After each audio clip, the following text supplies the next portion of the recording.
Welcome to the first edition of South African Radio Crime Shows.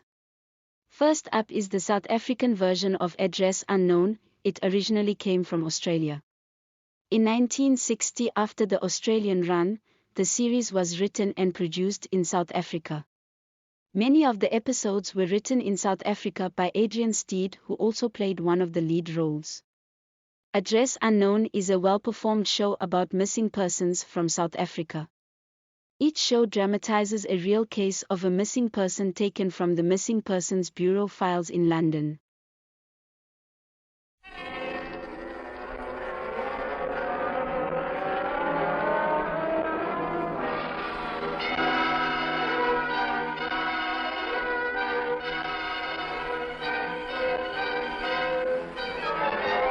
This is Henry Simon, bringing you another story from my files here at the Missing Persons Bureau.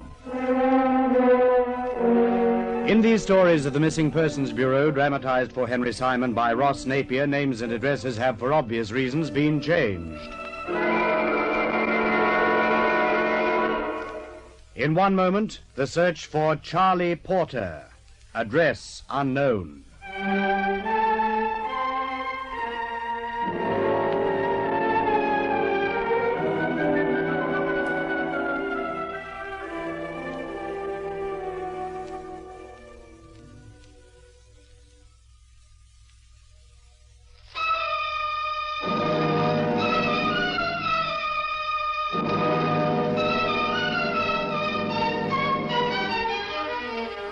And here again is Henry Simon. When Charlie Porter decided to take up boxing as a career, he was still selling newspapers in the Tottenham Court Road.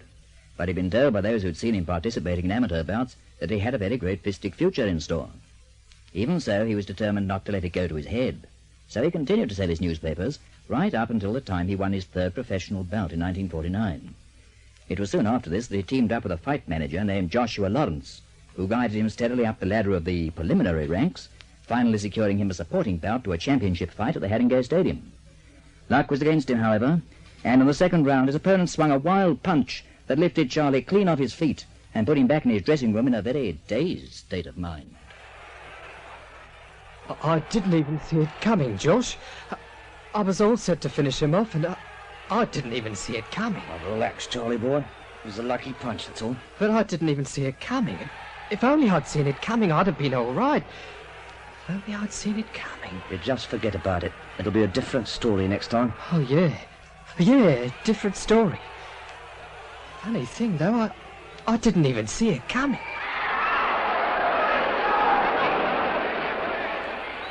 As fate would have it, that punch was not the last that Charlie didn't see coming. In his next 18 bouts, stretching over a period of almost 3 years, he took the count 15 times. And in the remaining 3 only managed to stay on his feet because his opponent was either too old or too tired to administer the coup de grace. Then came that eventful eve in the August of 1954, when Charlie Porter graced the Hempton Square for the last time. He was back at the bottom of the bill, and he wouldn't have been there except for the fact he was called as a last-minute substitute. For 4 rounds he was mercilessly battered by a fusillade of punches, none of which he saw coming, but all of which took their toll, until at length, early in the 5th round, he sank to his knees. He tried to rise, but his legs refused to function. And with the crowd's derision echoing in his ears, Charlie Porter took his final count.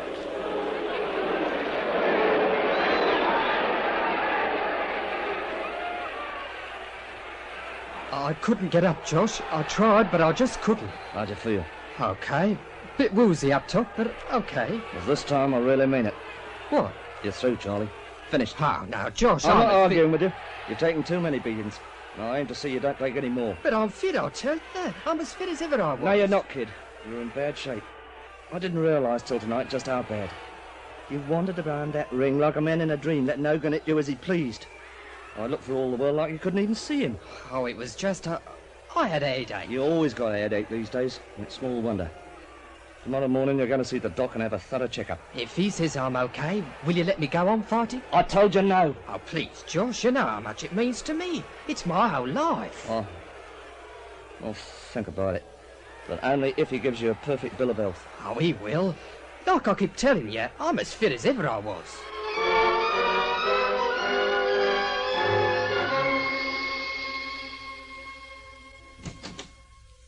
All right, Charlie, you can come back in now. Thanks, Doc.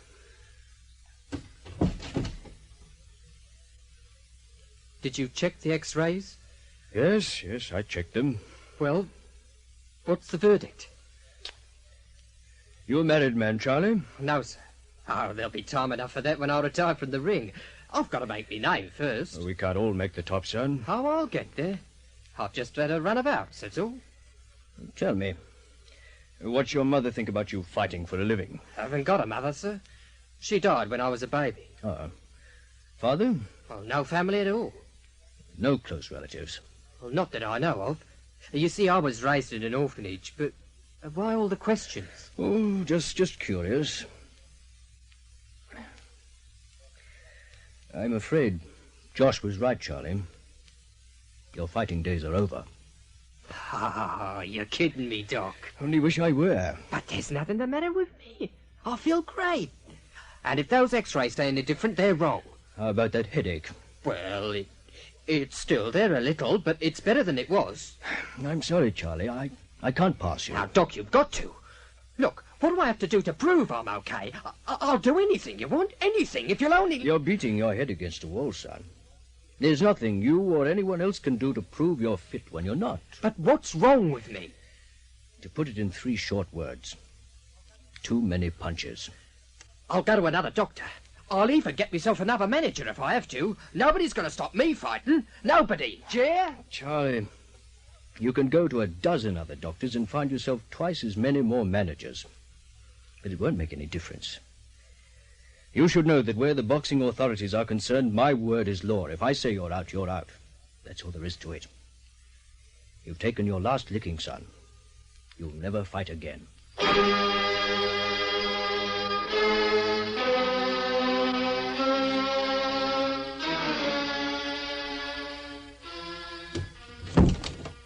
You want to see me, Doc? Sit down, Josh. Where's Charlie? He's gone. I was supposed to meet him here. He told me to tell you he couldn't wait. And from that and your expression, I take it the X-rays didn't come out so good. You should have made him quit a long time ago. You think I didn't try? Doc, that kid's like my own son. I'd do anything in the world for him. Oh, I know you would, Josh. That's the whole trouble. You've done too much. By letting him have his own way, by being soft with him, you've done more damage than you'll ever know. You let sentiment warp your judgment. And in this business, that's a fatal mistake. Give it to me straight, Doc. What's wrong with him? He's got a brain tumor. Is that as bad as it sounds? Couldn't be much worse. Did you tell him? I thought I'd leave that to you. All I told him was he had to quit. He took it very badly. Can anything be done? If he's operated on immediately, there's a faint chance. And if not? He'll be dead inside a month.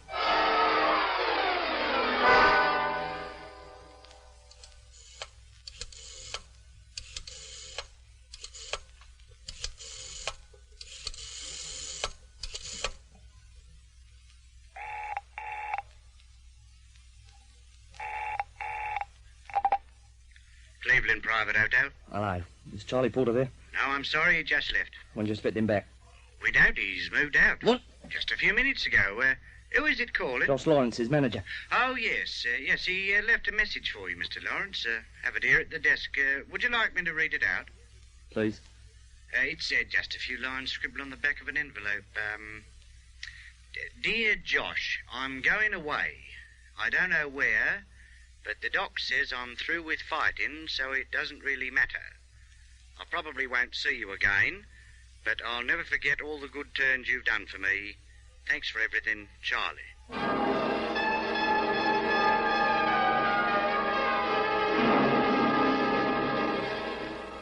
For the Missing Persons Bureau, the case of Charlie Porter had its beginning 2 days later, when I was visited here in my office by Joshua Lawrence, who acquainted me with the facts as I presented them to you. He's dying, Mr. Simon, and he doesn't know it. Only an operation can save him, and even that's 100 to 1 against. But there's a chance. There's a chance he'll come through if he's operated on right away. And that means in the next few days. Doesn't give us long. You've got to find him, Mr. Simon. I'll pay whatever you want. Just find him, that's all. I take it you already made certain inquiries. I've looked everywhere and checked with everyone I can think of. But for all the progress I've made, I could have saved me time. No one's seen him. No one's heard from him. He's just disappeared. How's he placed for money? We can't have more than a few pounds. 10, perhaps. 15 at the outside. It won't take him far. He doesn't have to. In London, he could bury himself in any one of a million places. Quite.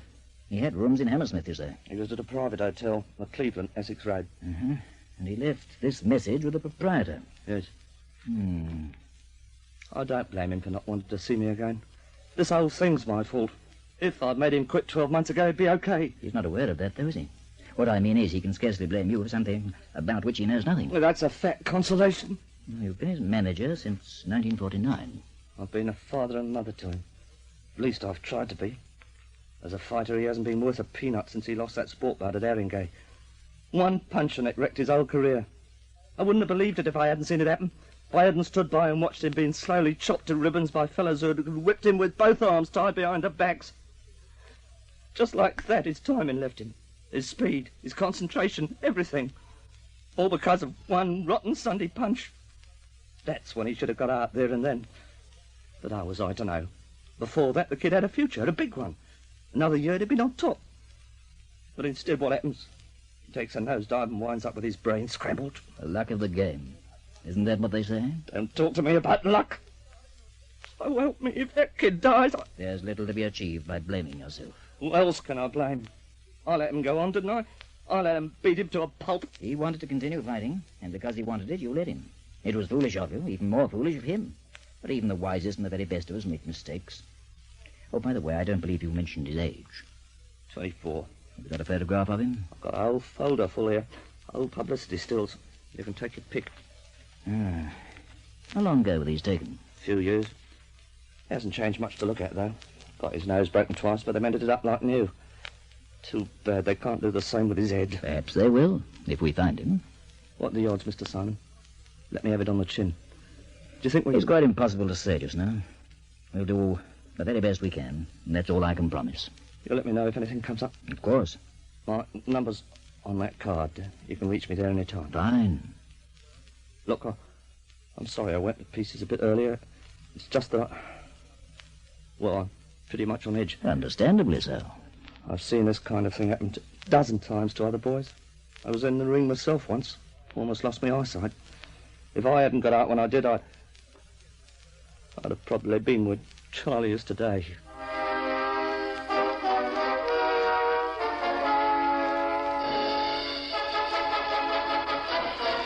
Henry Simon returns to continue this story in just a moment. And here again is Henry Simon.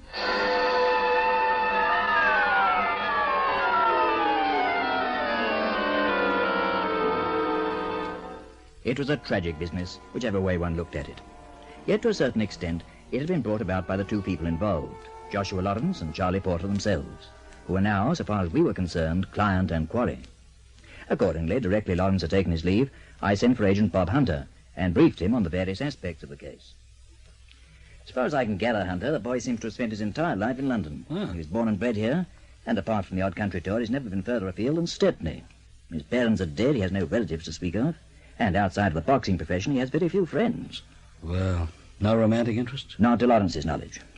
Leaves us with a pretty open field, Chief. I'm afraid so, especially in view of the time limit. Yeah. What about before he turned pro? How'd he make a living? Selling newspapers. That was his other world, the world he grew up in. Maybe he's gone back to it. It's conceivable. See, I made some notes here, I think. Mm-hmm. Yes, from the age of 14, he worked for a newsagent on the Tottenham Court Road, Donald Baker. He was still employed there when Lawrence first met him. This Baker still in business? Well, there's a D.L. Baker newsagent listed in the current phone directory, 142 Tottenham Court Road. I expect it's the same man. 142. Mm-hmm. Okay, Chief, I'll go have a talk to him, see what he knows.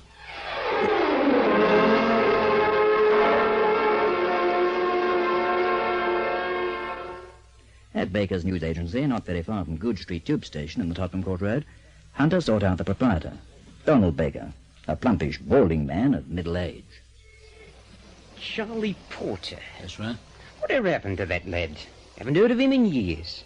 Not since I saw his name on the sporting bill at the Albert or it. Must have been back in 51 or 52. Oh, he hasn't get in touch. He did for a while, when he was winning. Then he dropped a few bouts and, well, just faded out of the picture. How long was he working for you? Oh, let's see now. It must have been 5 or 6 years. Had a stand up on the corner of Oxford Street. Come to be a sort of home to him. Worked like a Trojan, he did, from 6 a.m. in the morning till 10 o'clock at night, except when he was fighting. I used to be an amateur then, of course. Guess you got to know him pretty well. Oh, about as well as anyone did. He was a nice lad. Had a good heart, you know. And no one was ever more willing. Oh, I was sorry to lose him, I can tell you. Where was he living then? Somewhere in Aldgate, I think. Up Painter Roadway. I don't suppose you'd have the address. It's probably around somewhere, I could look it up for you. Oh, if it's not too much trouble, I'd sure appreciate it. I'll have to go upstairs, though. I'll just ring for the wife. Never mind the shop while I'm gone. Oh, sorry to keep you so long.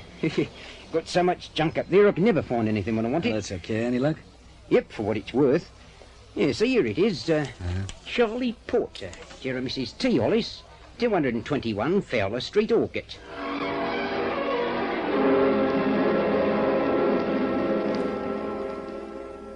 The Fowler Street address proved to be a decrepit lodging house in a none too savoury area. Groups of ragged children were playing games ranging from football to hopscotch in the centre of the road, which was lined by heavily laden garbage tins waiting to be emptied.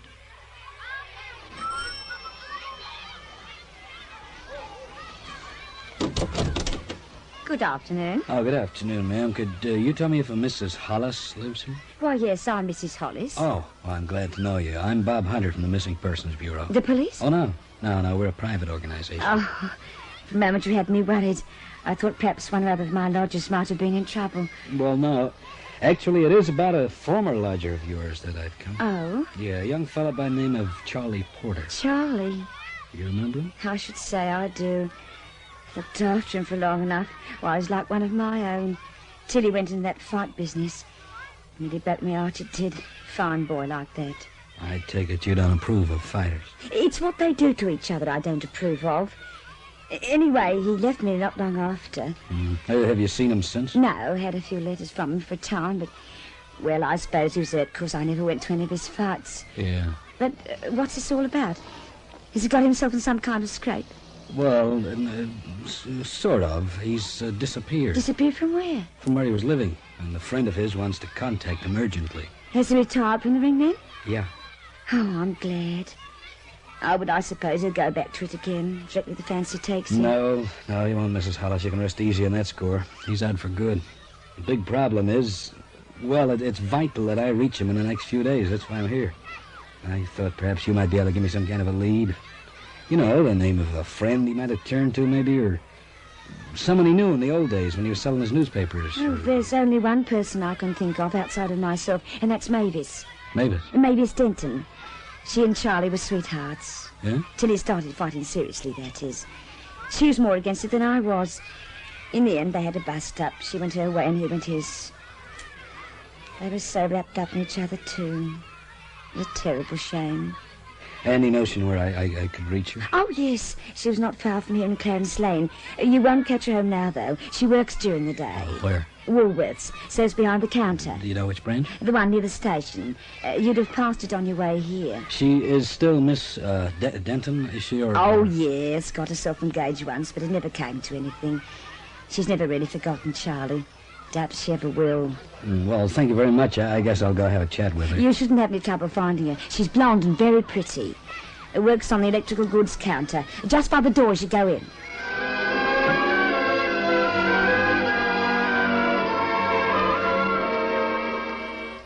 As luck would have it, Hunter encountered Mavis Denton as she was leaving to take a tea break, and having introduced himself, persuaded her to join him for a cup of coffee at a nearby cafe. No, Mr. Hunter, I'm sorry. Charlie and I have lost touch completely. I haven't set eyes on him since we quarrelled about his fighting. He left the district soon after that. Well, is there anybody you could think of who might know something? You know, anyone at all he's likely to contact? Not really. Apart from Mrs. Hollis and myself, he didn't have many close acquaintances. You say he's retired from the ring? Yeah, that's right. He hasn't been hurt, has he? Oh, well, he's taken a lot of punishment over the last few years. More than is good for anybody. I tried to warn him, to try and talk him out of it, but he wouldn't listen. He had been told that he had the makings of a champion, and... Well, he had always wanted to be someone, and the temptation was just too much for him. It's an old story. They're all going to be champions when they start off. One or two make it, but the rest, big majority of them, they wind up like Charlie, broken down punch bags. Oh, it's so wrong. So dreadfully wrong. Well, I guess they figure it's worth the risk. Have you tried Bill Palmer? Bill Palmer? Who's he? Oh, he has a grocery store up the street. Charlie used to run errands for him when he had time off from his newspaper stand. Uh-huh. Occasionally they went to the football together, just the two of them. Yes, they were pretty close at one time. I know Charlie thought a lot of Bill. Bill Palmer, up the street, huh? About 3 blocks up on this side. Oh, there's a big green sign up out in the front. Buy your groceries here.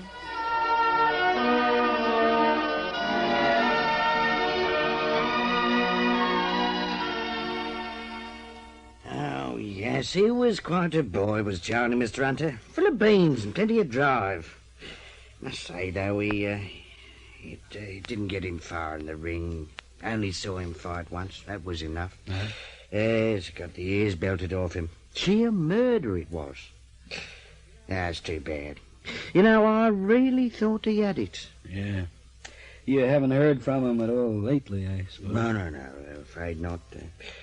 For all I know, he could be dead. Yeah, well, if I don't find him in a hurry, he will be. What's that? Well, he's got to go in a hospital for a brain operation. Hence the urgency. Doesn't he know about it? No. It's a terrible thing. He cleared out before anybody had a chance to tell him. So you can see, Mr. Palmer, how vital it is. Try and think. When he left the hotel where he was staying, he was broken up. Now, his whole world had just been shattered because he'd been told he had to give up fighting. Now, can you think, where would he go in that state of mind? Who would he turn to? Not Mrs. Hollis or Mavis Denton, and not you, but who else is there? Yes, wait a minute. When he was a kid and things weren't too good, he always used to fall back on old Father Jeffries. Father Jeffries? Yes. Priest? Yes, priest. Charlie's strict Catholic, you know. Brought up in a Catholic orphanage. Is this Father Jeffries still alive, do you happen to know? I couldn't rightly say. You see, this here used to be his parish till about 3 years ago. Yeah. Then he was moved out to Putney somewhere or other. You could ask at the presbytery, they'd know.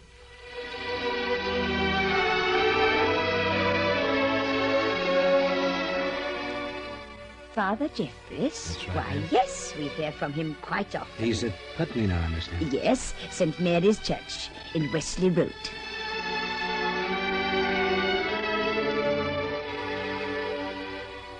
Father Jeffries proved to be a man in his early 70s, but age rested lightly on his shoulders, and he carried himself erect, his cheerful reddish face curiously free of wrinkles, his blue eyes keen and clear, and his smile broad, ready and infectious.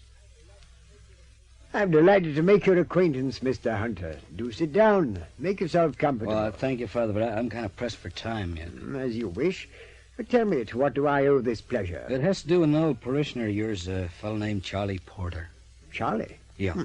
What about him? Well, have you heard from him at all recently? I mean, over the past week or so? Oh, why do you ask? Well, it's vital that I contact him as soon as possible. Vital to whom? To Charlie himself. He's dying, Father, and he doesn't know it. Dying? Yeah, he has a brain tumor. The odds are against it, but an immediate operation might save him, so you see... Enough said, Mr. Hunter. Come with me. Where? I have heard from Charlie. 4 days ago he came here, and he told me the doctor had said that he had to give up fighting, and wanted to know if I knew of any kind of job that might suit him. He always used to come to me with his woes, you know, whenever he needed guidance or a shoulder to cry on. Well, were you able to help him as regards the job, I mean? Well, you might have noticed we have a rather beautiful garden here, as well as a large expanse of lawn. Yeah, I saw a guy hard at work with a mower out there. Yes, I used to push that same mower myself and tend the garden, but I'm afraid the years are catching up with me. No longer as active as I was, nor do I have the time to devote to it that I had. And that's why I was only too happy to let someone else take over. Well, I'm sure you were, Father, but... And you should have taken a closer look at that man behind the mower. Huh? Charlie Porter, Mr. Hunter. Shall we join him?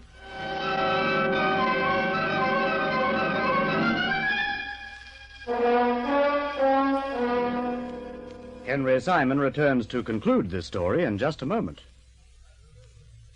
And here again is Henry Simon.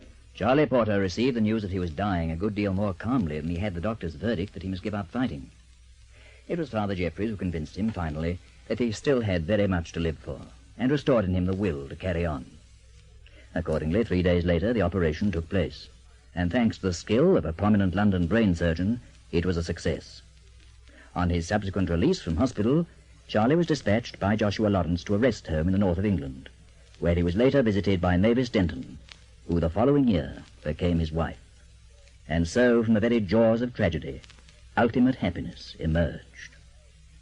And now, this is Henry Simon, inviting you to meet me here again, and for the present, bidding you au revoir.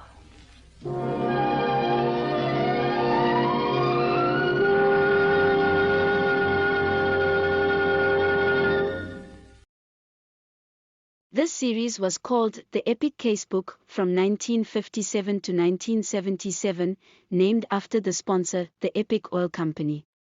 During 1977 the series was called Inspector Carr Investigates, after a decision by Springbok Radio not to tie up a series with just one sponsor. This was the last episode. The series started on Springbok Radio in May 1957 with Douglas Laws playing Inspector Carr. The series concerned retired Scotland Yard Chief Inspector Carr, who gave a weekly story from his casebook of crime. In 1964 Douglas Laws was replaced by Hugh Rouse, who played the famous inspector until June 1985. All of the stories were written, produced by Michael Silver, recorded at the CRC Studios in Johannesburg.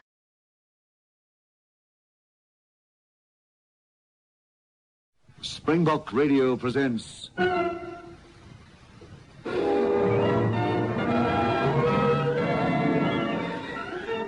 Inspector Carr Investigates.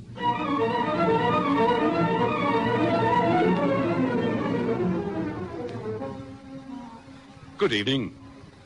Over the many years that I've been coming into the studio to present these dramatized investigations taken from my casebook of crime, I have, on occasions, expressed my very real pleasure at being able to relive episodes from the days when I was Chief Inspector at New Scotland Yard. However, I'd be less than human did I not go searching through my notes for tonight's story with very mixed feelings indeed. Of course, all good things must come to an end sometime, and as most of you know, tonight sees the last in this series. Having uttered this valedictory comment, let's get on with the investigation, which I think you'll find most interesting. At least I hope so. I've called it Murder Anonymous.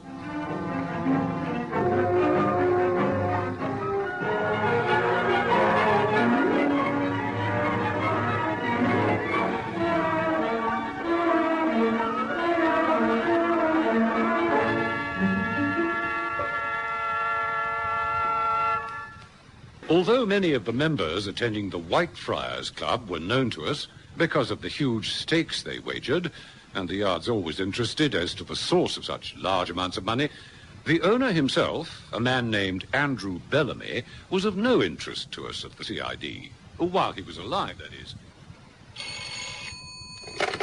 I hope it isn't what I think it is, Ops. I'm afraid so, sir. A man identified as Andrew Bellamy found shot dead. Emergency call just came through, sir. Well, who reported the incident, Ops? Named George Hopkins. Apparently he and his wife worked for the victim. Address? It's a house called Heathcliff, Little Missenden Bucks.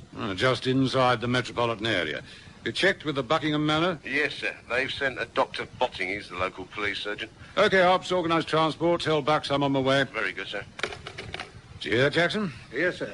Oh, then time being of the essence, let's get cracking.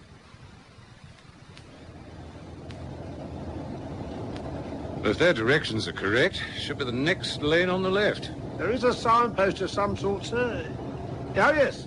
It says Heathcliff. Must say the house looks isolated enough from here. We've got a reception committee, sir. Mr. and Mrs. Hopkins, no doubt. Oh, that'll be the local police surgeon's car. I assume he's inside the corpse.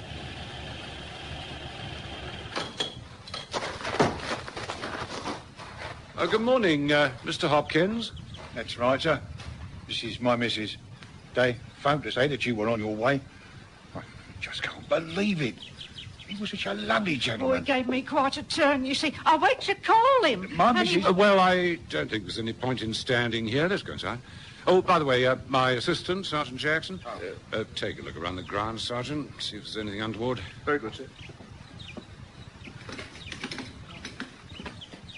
Mr. Botting's in there, sir. I thought I heard voices. Chief Inspector Carr, I take it. Botting.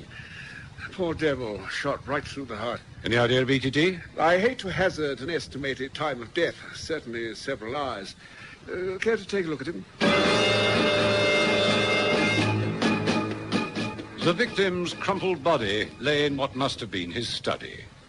Only when I took a closer look at the body did I realize that he was the Andrew Bellamy who owned the Whitefriars Club. Good heavens. So he's that Andrew Bellamy. You know him? Oh, not personally, no. His picture's been in all the glossy magazines, of course. How well do you know him, Doctor? Not frightfully well. Awfully nice chap. They tell me that the Whitefriars are a little too expensive for the likes of me. Besides, I only go to London when I have to, and certainly not at night. Pajamas, dressing gown, slippers? Oh, he either interrupted the villain or he let the killer in himself. Would you say that Bellamy was killed before midnight? If he was, it's not unlikely. It wouldn't be much before midnight. I'm afraid that once rigor mortis sets in... I know, Doctor. Who called you? Mrs. Hopkins. I was still in bed. It'd been some...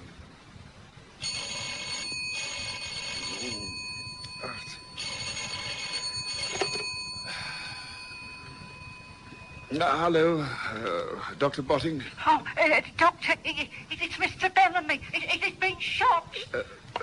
Just a minute. Did you say that your employer has been shot? That is Mrs. Hopkins, isn't it? Oh, please come. George says he's dead. Well, I'll be right over. That's why I'm clear as I am. As soon as I walked into this room, it was pretty evident that Bellamy had caught it. While you were waiting, did you question the couple? Yes, I asked them if anything had been taken. They didn't seem to think so. Mind you, both of them are in too nervous a state to take any kind of inventory. Oh, fair enough. I need the bullet removed as soon as possible. No doubt your local chaps will cope. As soon as the body's removed at the Great Bissington Cottage Hospital, I'll let you have the bullet in a couple of hours. Thanks. Oh, excuse me. Carr calling operations room. Carr calling operations room. Do you read me? Loud and clear, sir. Andrew Bellamy. See if there's anything in records. I want to know his movements for the last few days. He has quite a reputation for being a ladies' man. Who his latest is, the lot. Very good, sir. Tell ballistics we have to have the bullet in their possession within a few hours. They're to work on it right away. Time's of the essence. Right you are, sir. Now, working on the principle that the person who first discovered the crime is always a possible suspect, I want George Hopkins and his wife Beryl checked out. Very good, sir. And get hold of Louis the Lip. I want that weasel to use his dirty ears. Find out what the big boys are saying once the news of the murder's made public. Could be a revenge shooting for a crooked gaming table, although Bellamy's reputation suggested otherwise. Right you are. Until X-Branch, time's of the essence. Out. I never cease to be amazed at the speed with which you London chaps work. I take it that you have a practice, apart from your local police work? This reputation of his, we've seen nothing of it locally. The only female I've ever seen him with is his daughter, and she, infrequently. Never met her husband. He manages the Whitefriar, I believe. They tell me Bellamy's wife died several years ago. Seemed to lead a very quiet life. No parties to which the locals are invited? No such luck. Mind you, Andrew Bellamy is well liked. In fact, I was giving him lunch at our club in the hopes of persuading him to join. Keeps very much to himself, unfortunately. I'll tell you what. Would you be good enough to organise the ambulance while I question Mr. and Mrs. Hopkins? Oh, excuse me, sir. I can find no sign of entering, but it looks very much as though the killer made his getaway from the first floor. Oh? Show me. I'll see you later in the day, no doubt, Doctor, as soon as you've had the bullet removed. Right.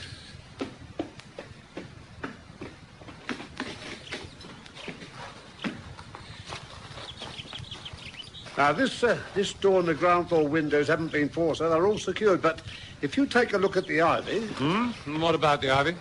Well, sir, I could see distinct signs where the stems have been broken. Here you are, sir. Open window. Look up there, sir. Looks as though he clambered out the window, tested the ivy for the footing, found that it wouldn't hold the weight of his body, and jumped.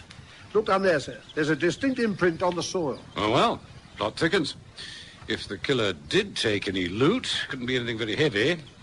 Much will depend on what Mrs. Hopkins has to say. Well, you see, sir, my instructions are to wake Mr. Bellamy at 9 o'clock on Sunday mornings, unless he tells me otherwise. Of course, sometimes he doesn't get here until very late. That's if he stays in town on Saturday night. But, well, this morning I goes to wake him. Now, just a moment. You say you went to wake him? Or where do you live, you and your husband? Well, sir, what Mr. Bellamy calls the lodge. It's just on your left as you go through the gates. I see. What time did you actually enter this house? And what's more, how did you gain entry? Through the tradesman's entrance. I've got a key, of course. And where was your husband all this time? Having his breakfast. Well, I mean, he doesn't work on Sundays. My George is responsible for looking after 5 acres. Well, that's a lot for one man's. Oh, indeed. I was admiring the flower beds as we drove through the gates. You telephoned for the doctor when? In other words, did you go straight to Mr. Bellamy's bedroom? No, sir. I was here at 8 o'clock. I always clear everything away before I goes to call Mr. Bellamy. Describe your movements exactly. You entered through the kitchen door, I take it, after unlocking. Yes, sir. Then I took a quick look round the sitting room. Everything was nice and tidy. And I was just going upstairs to call Mr. Bellamy when I sees the study door open and a foot. It turned me stomach over, it did. But there he was, lying there. I went shouting to my George. He did first aid, he did, when he was in the army. And well, my husband said that Mr. Bellamy had been shot, and I was to call the doctor. Well, the doctor Just a came, moment, Mrs. Hopkins. When the doctor arrived, did he go through the kitchen door? Oh, no, sir. My George unbolted the front door. You say unbolted. Does that mean the front door is locked and bolted at night? Yes, sir. So no one could have entered this house without the bolt being drawn, is that right? Yes, sir. You told the doctor that nothing was missing. You sure? Well, sir, nothing seems to be missing. You can ask my George. I rushed upstairs to see if any of his silver had been taken. Everything seems to be there, Governor. His hairbrushes, cufflinks, his cigarette cases in his bedroom. All his clothes are there. I look behind the painting. The safe don't look as though it's been opened. No strange-looking visitors? Here in Little Missenden? No, sir. Mind you, when the Governor put in that wine cellar, the chaps from London were a wild-looking bunch. What time did your boss retire last night? I don't know, sir. I finished work at 1 o'clock on Saturdays. I didn't see him again. Well, not until I heard my missus shouting for me this morning. I see. Did you see Mr. Bellamy at all yesterday? Oh, yes, sir, yes. He didn't get down here till about 11 o'clock. Of course, you know he's got an apartment in London. An apartment in London? No, I didn't. What's the address? Yeah, a place called Arlington Mansions, Pall Mall. Number 8, I think it is. I see, thank you. But your wife, when did she see him last? Well, sir, he had his lunch and his dinner here. Beryl didn't get back to the cottage till about 8:30. That's right, Governor. Did Mr. Bellamy have any visitors yesterday? Not while I was here, Governor. Yes? Oh, well, sir, I've dusted the window lids for prints. Nothing's come up, sir. I see that the footprint in the soil isn't disturbed. We need to take a cast of it. Right, sir. All right, Mrs. Hopkins. It'll be all. Oh, thank you, sir. If that couple are innocent, she doesn't appear to be so, does she, sir? Yes, Hobbs. Nothing known against Beryl Hopkins, sir, but her husband was dishonourably discharged from the London Rifle Brigade after being convicted of 2 counts of robbery near the camp. He was sentenced to 3 years, released about 18 months ago. That's interesting, very interesting. Seems we have a suspect at last. Dr. Botting was as good as his word. I had the fatal bullet in my possession some 2 hours after the corpse had been taken by ambulance to the cottage hospital. Instructing my assistant to stay behind and glean what local gossip there may be, I returned to the yard, feeling convinced that the answer would be found to be connected with his activities at the Whitefriars Club. Yes, Hobbs. Louis the Lips on his way up, sir. Thanks, Hobbs. Oh, remind me to get in a supply of disinfectant. Wish we could do without such vermin. Yes? They said Shut the door and come over here. And what have you got? I don't know how much it's worth, Governor. Spill it, you mercenary brute. Well, Governor, I heard Matey Simmons going off about having to go to the club to collect. Shooting his mouth about his partner, Andrew Bellamy. Where did you hear this? At the Lewisham Billiard Hall, Governor. You know, where the mob hang out. Are you making this up? Because if you are, I'll see that swear it, Governor, it's true on my mother's grave. As soon as the business asked me to keep my eyes open, I remembered it. When did this conversation take place? Last Wednesday. Matey Simmons, eh? Anything else? No, Governor. I hadn't heard Matey talk like that before. Besides, he seemed a bit flush. He was playing snooker at £5 a frame. That's interesting. Very interesting. All right, you will. Take this to the cashier. Thank you, Governor.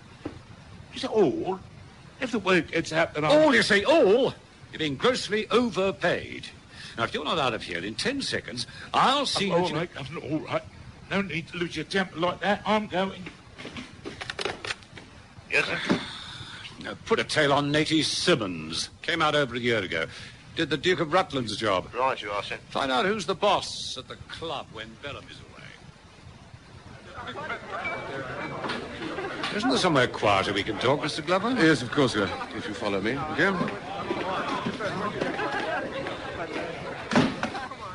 It really is a terrible business, Inspector. Terrible. The club won't be the same without Mr. Bellamy. Well, at least you're being compensated for your loss of a father-in-law as well as an employer. I understand from the solicitors that the club becomes your property for as long as you remain married to his daughter. Were you aware of that? Yes, I was. You don't think I shot my father-in-law, do you? Without wishing to be offensive at this early stage of the investigation, I simply don't know, Mr. Glover. I can tell you this. Whoever the killer was admitted by the victim. And we believe that Mr. Bellamy was about to retire when someone rang the front doorbell. He was admitted, shot Bellamy, bolted the front door, and made his escape from the first-floor window. Trouble is, we don't know why Bellamy was shot. Must have been either an act of revenge or robbery. Have you any ideas on the matter? None at all. Where'd you live, Mr. Glover? Oh, now, look... Please answer my question. Great Missenden.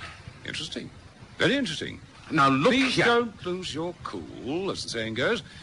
Everyone who benefits from your father-in-law's death is a suspect. Then why did you take a look at the couple he employed at Heathcliff House?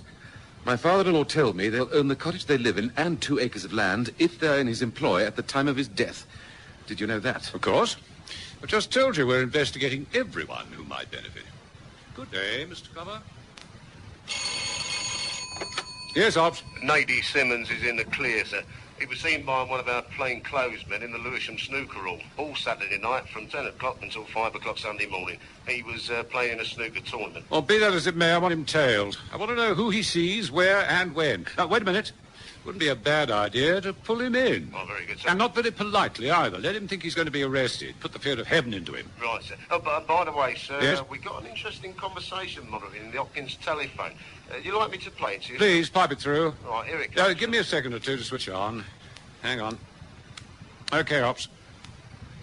What are you doing up at the house? You heard what that sergeant said. Nothing was to be touched. I just telephoned to tell you to switch on the stove. Why are you so snappy suddenly? Are you sure that You asked me that question 1,000 times. No, I didn't shoot him. If you don't believe me, you can count the number of cartridges I got in that box. For goodness sake, Beryl, what with my prison record and you having the jitters like this? What are you trying to do? Get me put away for a murder I didn't commit? Oh, that's the only recording mentioning the murder that we picked up from him, sir. That's interesting. Very interesting. I'll get Sergeant Jackson to pay them a visit. Okay, Ops. By the way, sir, Yes? this branch report that the subject was seen with Priscilla Kenworth on Friday night. They think she's his latest, and they've been seen about quite a bit. Well, that gives me an opportunity to talk to one of Britain's most distinguished actresses. Tell me, Miss Kenworth, did Mr. Bellamy seem in a reasonably happy mood when the two of you dined together at the Caprice? Very. Although we did quarrel slightly. Or should I say that, Chief Inspector Carr? Am I a suspect? After all, for the last 4 weeks, we've been seeing each other a great deal, now that I'm resting between plays. Seriously, though, he was such a generous human being. This bracelet, it must have cost him all of £5,000. What did you quarrel about? Stupid, really. Drink. Drink? Poor Andrew's father died of the stuff. Andrew has never allowed a drop of alcohol to pass his lips. He was a fanatic on the subject. When I suggested ordering a 4th martini, this man who had given me a £5,000 bracelet refused to let me have one. Ah, there you are, Jackson. We're going back to Little Missenden. Natey Simmons is on his way up, sir. Oh, he is he? Wonder what he'll have to say for himself. Come in. Oh, what is this? Why have I been picked up? I've done nothing wrong. What's it all about? I haven't done a job since I came out upstairs. That'll be all, Constable. Right, sir. You know the score, Natey. Anything you say will be taken down and maybe used in evidence against you. Evidence against me?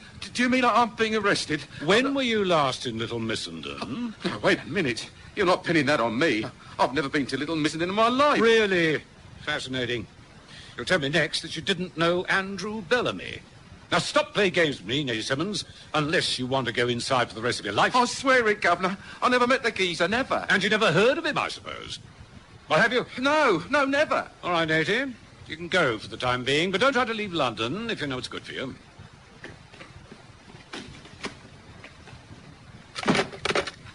Yes, sir?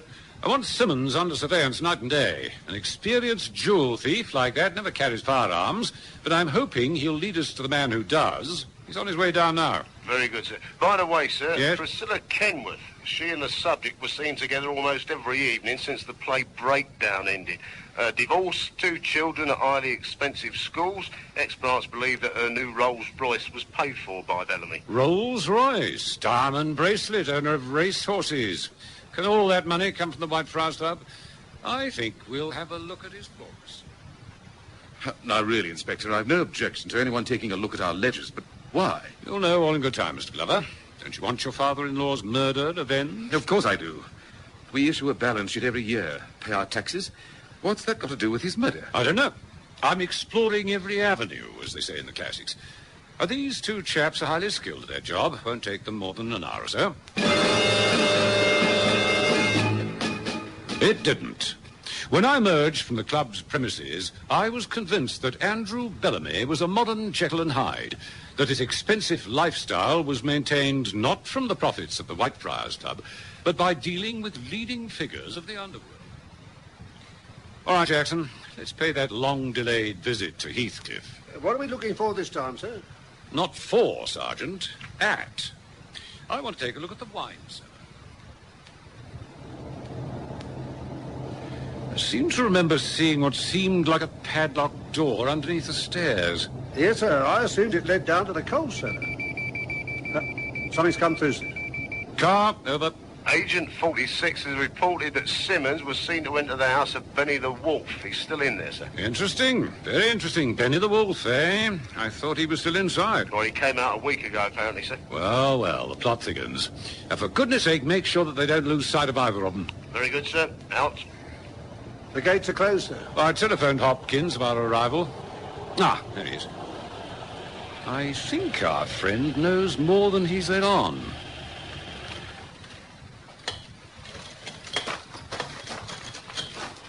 Good afternoon, Mrs. Hopkins. Waiting to let us in? That's right, sir. My husband told me you was coming down. Good. We're in something of a hurry. Time's the essence.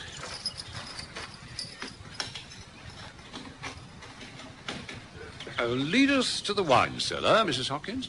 Oh, well, you haven't got the key for that, sir. Mr. Bellamy always kept them in his safe. Strange place to keep a key to a wine cellar. Formidable-looking padlock there.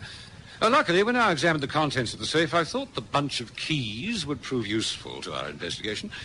Yeah, this looks the likely one. Do your stuff, Jackson. Huh, 2 locks, eh? Ah, here comes your husband. Have you ever been in the wine cellar, Mr. Hopkins? Oh, never, sir. No, the boss wouldn't allow it. Said he had some very expensive rare wines down there, sir. All right, Jackson. Let's see what really is in the cellar. Very dark. Oh, there's the switch. Good. Let's have some light on the matter. Well, I'll be... There before our eyes was an array of precious stones and jewels that even the richest oil king would covet. In pride of place was the Duke of Argyle's priceless collection, for which robbery Benny the Wolf was sentenced to 5 years. The puzzle looked like being solved. So, Mr. Hopkins, your employer was a receiver of stolen property, was he? How'd you meet him? Oh, come on, man, I haven't got all day. Tell him, George. Tell him otherwise they'll think that I told the mob that I was never going to do another job. That they asked me if I'd like to work for him. I'd heard about him, of course, but I'd never set eyes on him. I went to his flat in London. He told me he got a house in the country, needed a married couple who knew how to mind their own business. That's all, Governor, I swear. Really. I see.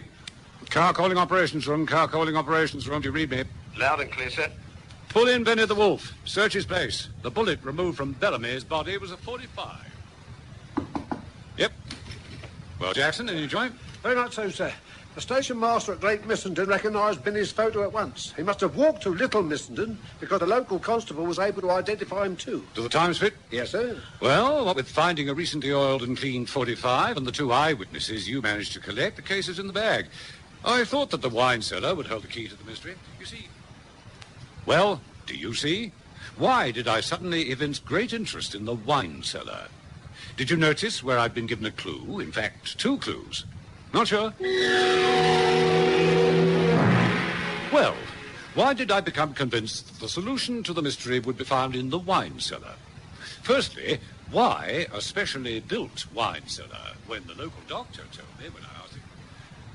No parties to which the locals were invited? No such luck. Kept very much to himself. And yet his man, sir. Mind you, when the governor put in that wine cellar, the chaps who built it were a wild-looking bunch.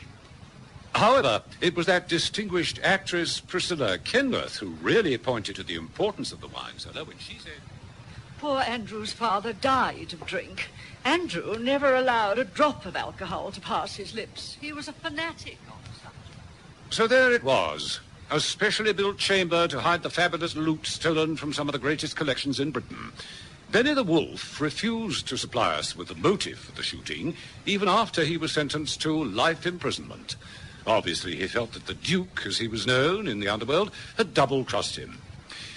And that, I'm afraid, brings us to the end of a series which has been on the air since 1956. My one hope is that you've enjoyed these dramatized investigations as much as I've enjoyed presenting them. Bless you all. Good night. Inspector Carr, with Hugh Rouse in the title role, was written and directed by Michael Silver.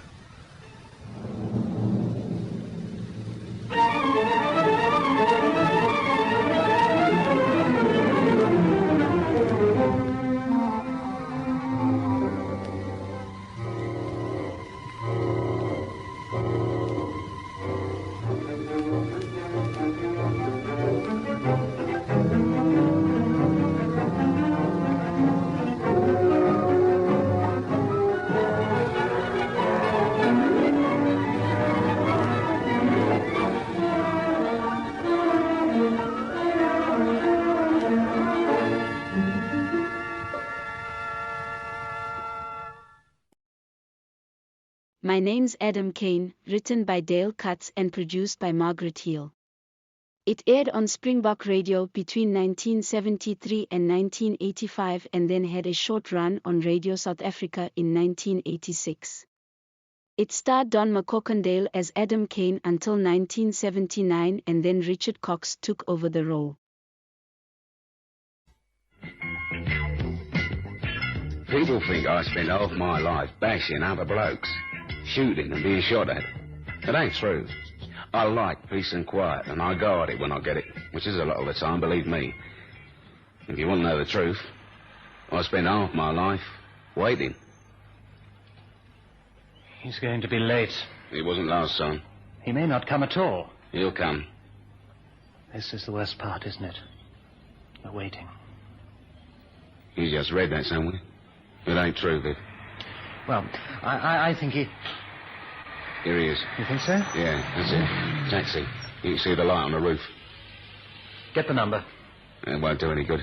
The driver will be clean, like the last time. Stand by, Adam. Here he comes.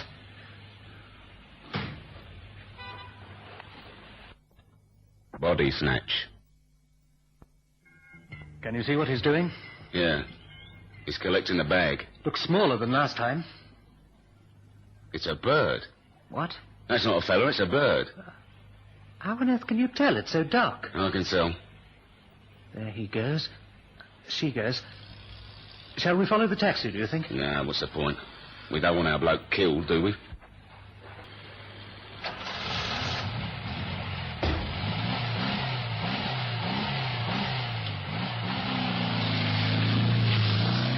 And the taxi driver can tell us where he took his fare. You did get the number. Yeah. Seemed a pointless sort of exercise, didn't it? My name's Adam Kane.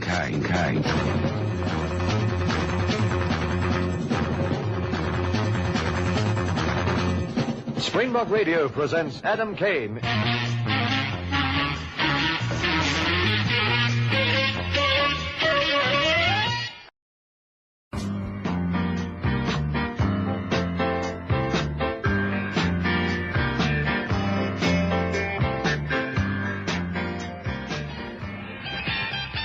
call had come from Scotland Yard. A cabinet minister had been kidnapped. The ransom demand was through before we even knew the bloke was missing. Just like the last time. 2 in 1 month. This time it was Peter Manning, Postmaster General. 20,000 quid in used fivers. Random numbers. No publicity. He didn't seem to mind about the cops, whoever he was. He sent his demand to Scotland Yard. 20,000. It just doesn't make sense. Not much for a cabinet minister, yeah. Depends on your scale of values, though. And now he has the money just where as our Postmaster General? He'll phone, like the last time. It's incredible, isn't it? How he trusts us. We could have followed him from the pickup, arrested him there and then. And the PMG gets a bullet in the head. That was the promise, wasn't it? Yes. Do you think he'd have done it? Yeah, I do. Perhaps he already has. Not a chance. Not this bloke. He's organised. And besides, he hasn't finished yet. What do you mean? Simple. If he can... Excuse me. Spencer Dickens. Who? Oh, yes, Superintendent. Yes, I see. Where? Right, I have that. Yes, thank you. That was Scotland Yard. They know where Manning is? Yes. We'd better go and collect him. Right. There's a car downstairs. Just a moment. What's the matter?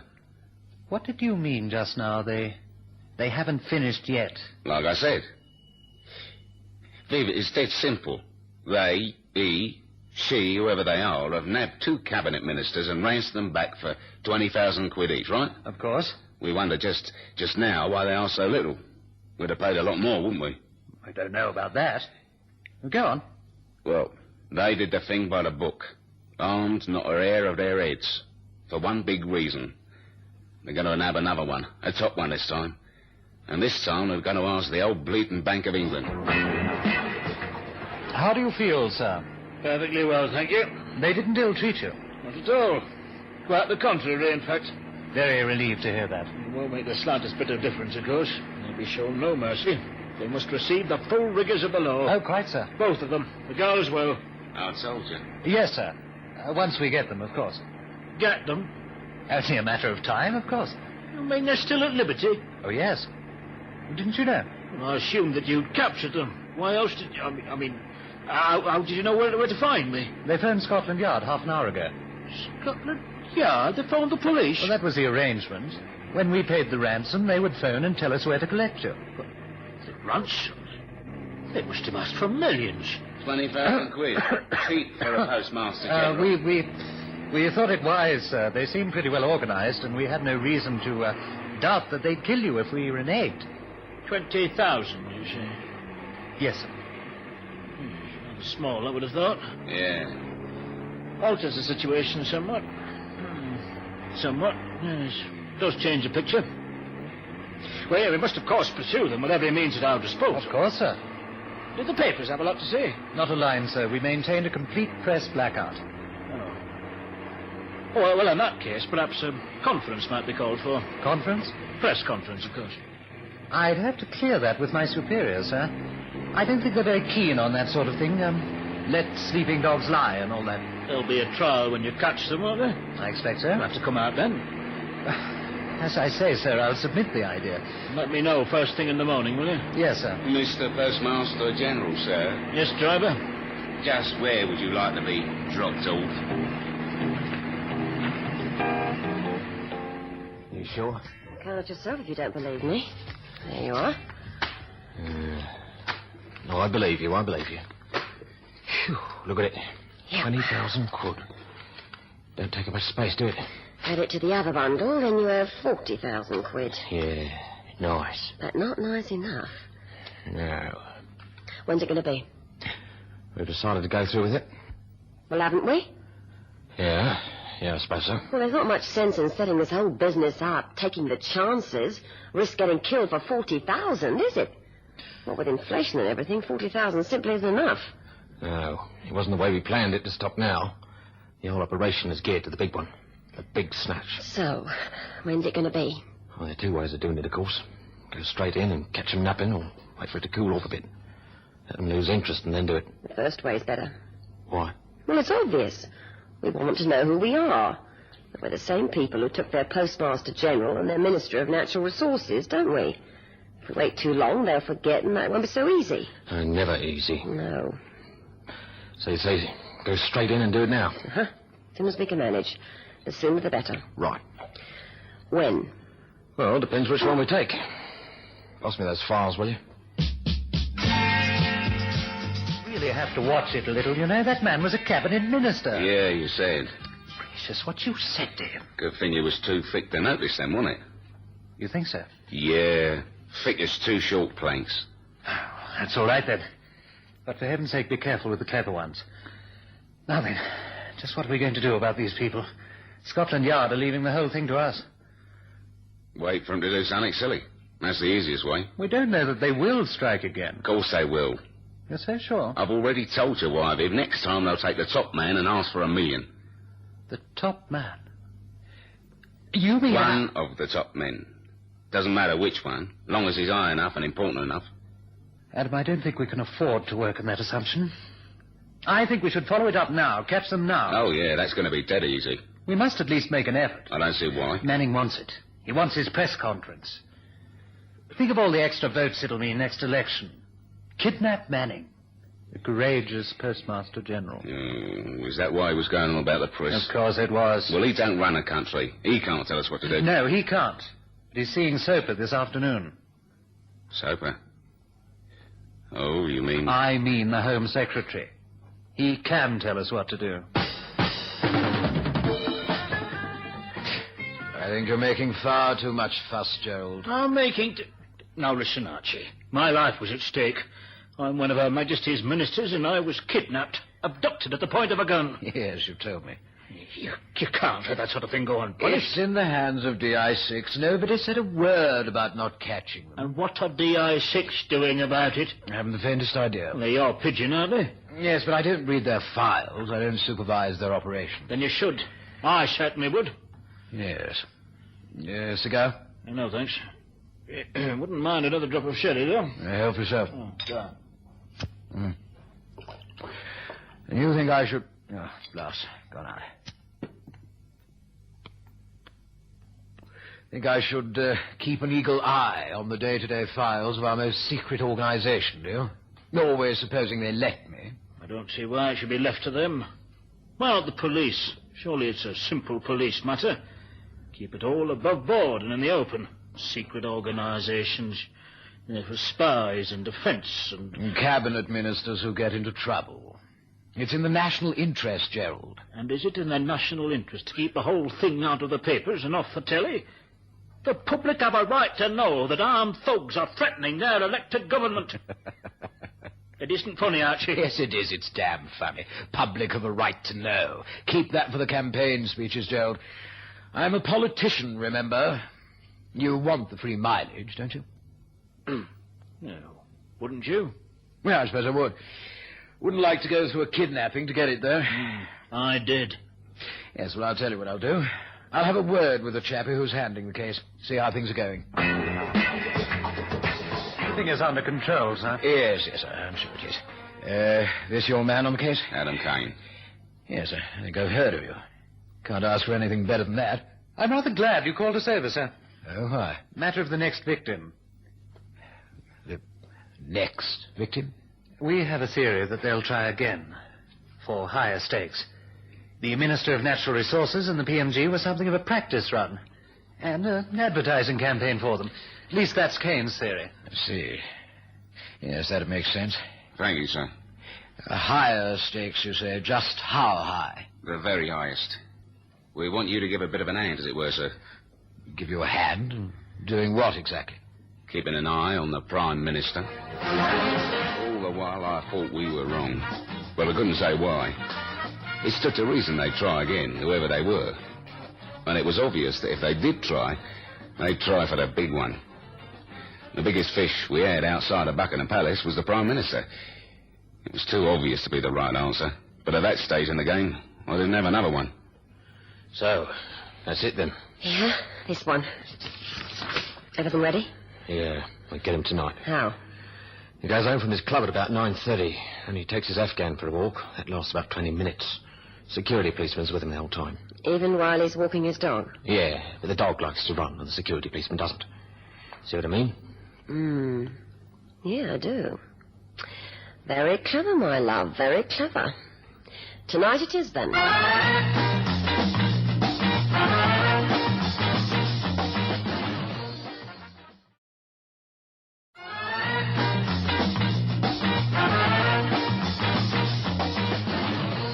I don't see how they can get near the PM. He's covered tighter than a bank vault as it is. Yeah, that's what I think. And who else can it be? Search me, mate. It'll have to be one of them, and they're all guarded. They've all been warned. We can't watch the lot. But we can watch the Prime Minister. Yeah. Lovely job. What's he doing tonight? Addressing the fishmongers in Guildhall. You're joking. Yeah. He's sitting at home watching telly, I suspect. He hasn't got anything planned. Where will you be? Sitting in a bleeding motor car outside the door of number 10. I hope it has a radio. Of course it does. Probably don't work, though.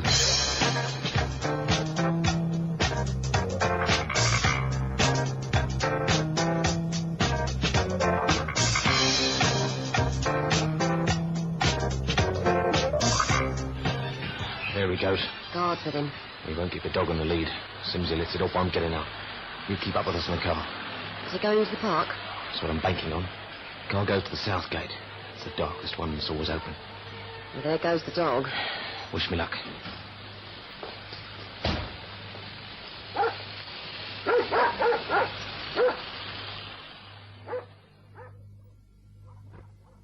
Come on, boy. Come on. Not too far. Monty, where the blazes... Oh, there you are.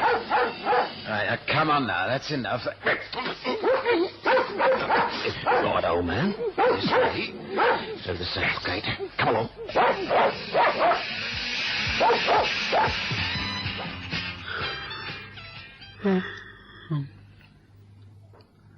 What's the time? 10:10.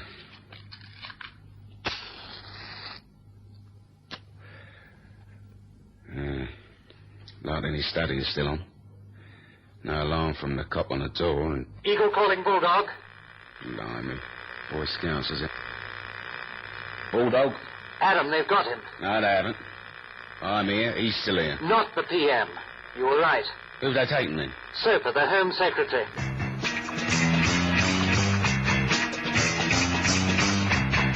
The call came through from the yard 5 minutes ago. They must have just got him. The last one we thought of. What happened to his guard? You may well ask. Soper takes his dog into the park every night. Soper's a keep-fit fanatic, and the dog runs pretty fast. It's an Afghan. The guard weighs over 15 stone. And he couldn't keep up, yeah. So if that happens every night, why didn't they put another guard on Soper, one that can keep up? You may well ask. The ways of the special branch are not ours. So they've got him. How much do they want? They haven't told us yet. They're phoning again in the morning. It'll be a lot. Yes, I'm afraid it will. If we don't get them this time, Adam, then I'm very much afraid they've beaten us.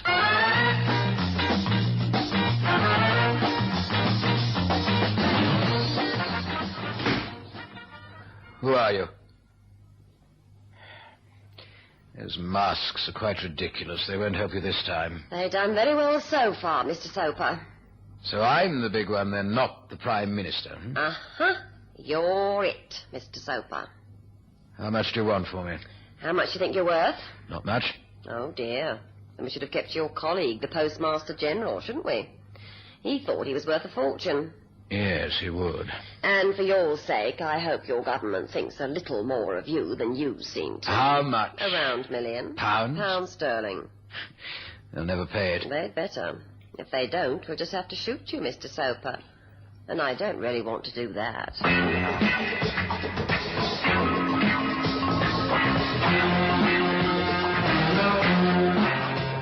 They want $1 million. I thought so. The PM doesn't want to pay. Yeah. I wonder how he'd feel if he was a victim. Good thought. But he isn't. I wouldn't have minded if he'd said thumbs down to that twit of a Postmaster General. Manning? Yes. Not a very good example, is he? Thought you were a department driver. Yeah, driver. Driver? You've thought of something? Viv, when they phone again, tell them we'll pay. And they must arrange the drop. What if I can't raise $1 million? Fill the case with newspaper. It doesn't matter. They'll kill the Home Secretary. They'll kill him anyway if we don't pay. Yes, I see what you mean. You'd better have a good idea, Adam, that's all. This is as far as I go. Right. Stop here, driver. It'll go smoothly. It has to. I don't want to lose him. Yeah. I've got a bad feeling about this one, fella. Relax, it can't go wrong. Oh, well, I'll be straight back. I'll be waiting. Andy, Yeah? whatever happens, well, it's been worth it, hasn't it? Whatever happens. Carry on, driver. I'll tell you where to go to.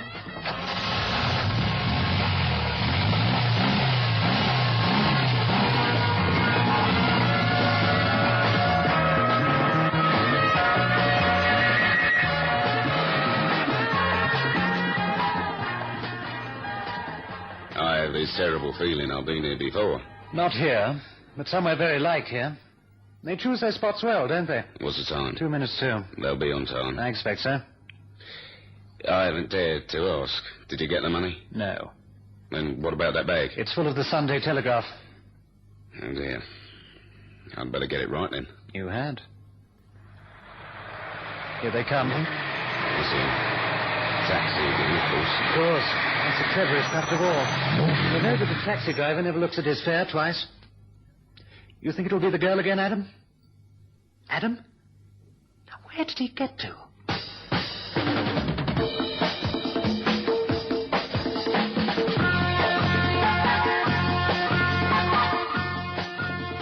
And let's just hope the reverse is true as well. The passenger don't pay too much attention to a taxi driver either. There she goes. Up to the bag.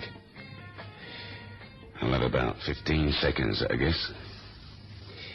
Yeah, he doesn't look too happy. He should be. He's just about to get the knot off. Yeah, what are you... Sorry, mate. I'll have that cap. No time for the jacket. Out you go into the grass, mate.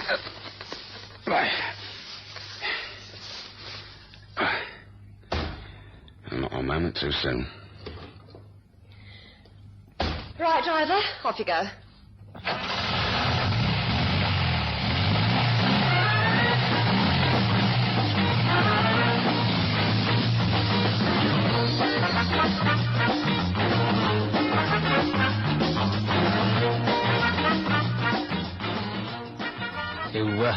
You were wrong about your friends, weren't you?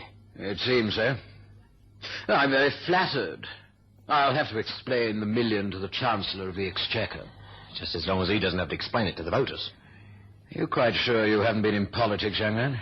You have such a brilliant grasp of the subject. Do I? Your methods are rather familiar, too, as a matter of fact.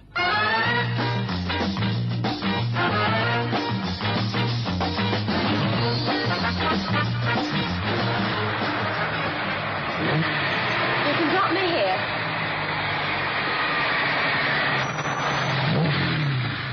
What's the fare? That'll be £1.50. That's a lot. You went a long way, lady. Yes, £2. I wonder if I should give this back. Nah. She's going fast. Not looking back. Bit too sure of herself. Silly girl.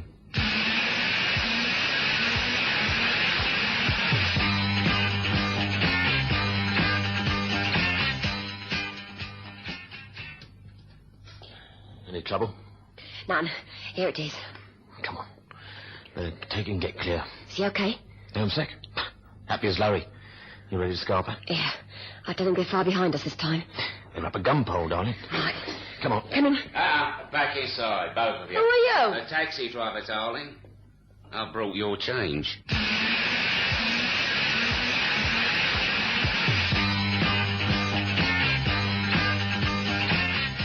I don't think they would have killed me. But I'm extremely grateful to you all the same, Mr. Kane. Oh, think nothing of it, sir. They were a silly young couple with a rather good idea. They'll live to regret it. Yes. It's a pity, really. They both had a brilliant future in Parliament, Mr. Kane. Oh, Mr. Kane, I should find something to repay you with, shouldn't I? Oh, well, that's not a bad idea. We can't accept anything, sir. We're paid to do the job. Spoil sport. Well, I wasn't thinking of money, actually. How do you fancy a little trip, Mr. Kane? Trip? Yes. The Foreign Secretary is off to the West Indies. Should be a pleasant holiday for someone on his security staff. Maybe he's calling for recommendations. I'm afraid I can't spare Kane, sir. Oh. That's a pity. I was thinking of recommending both of you. Me too. It should make a difference, shouldn't it, Spencer Dickens?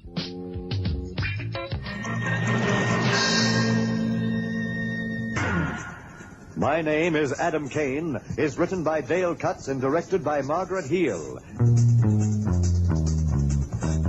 My name's Adam Kane.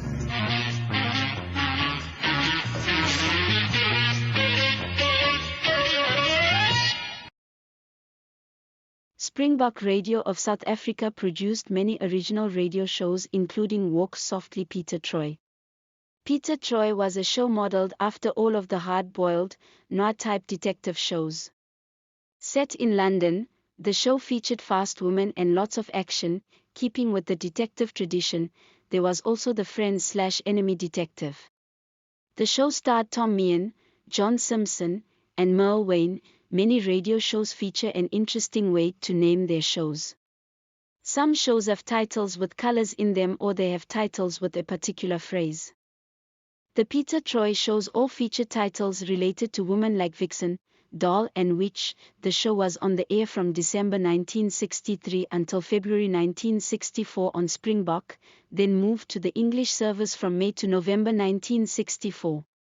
Apparently, the sponsor on Springbok, Irving and Johnson, did not like the show, so they withdrew their sponsorship.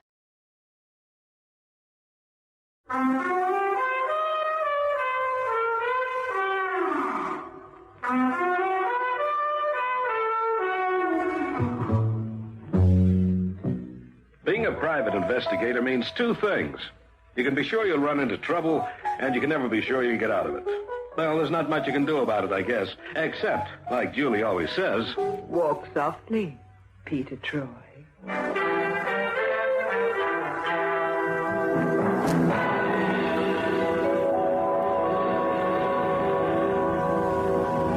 And now Peter Troy investigates the blonde with the delicate air.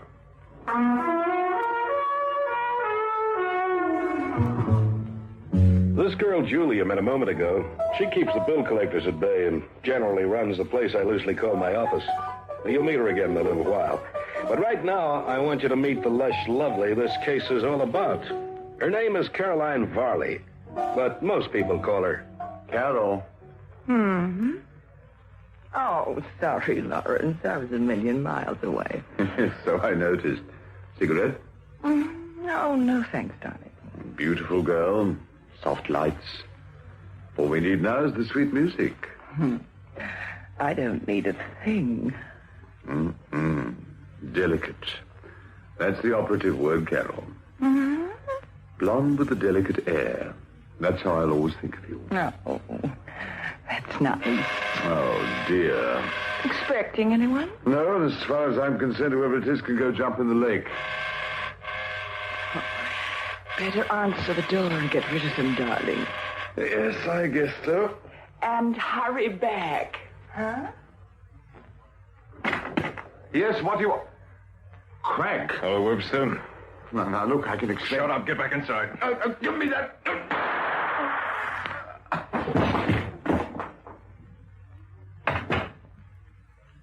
You didn't have to do that. I didn't mean to. He jumped me. Easy. No. No, he's still breathing. Where's the package? In the drawer of that desk. He put it there as soon as we came in. Good.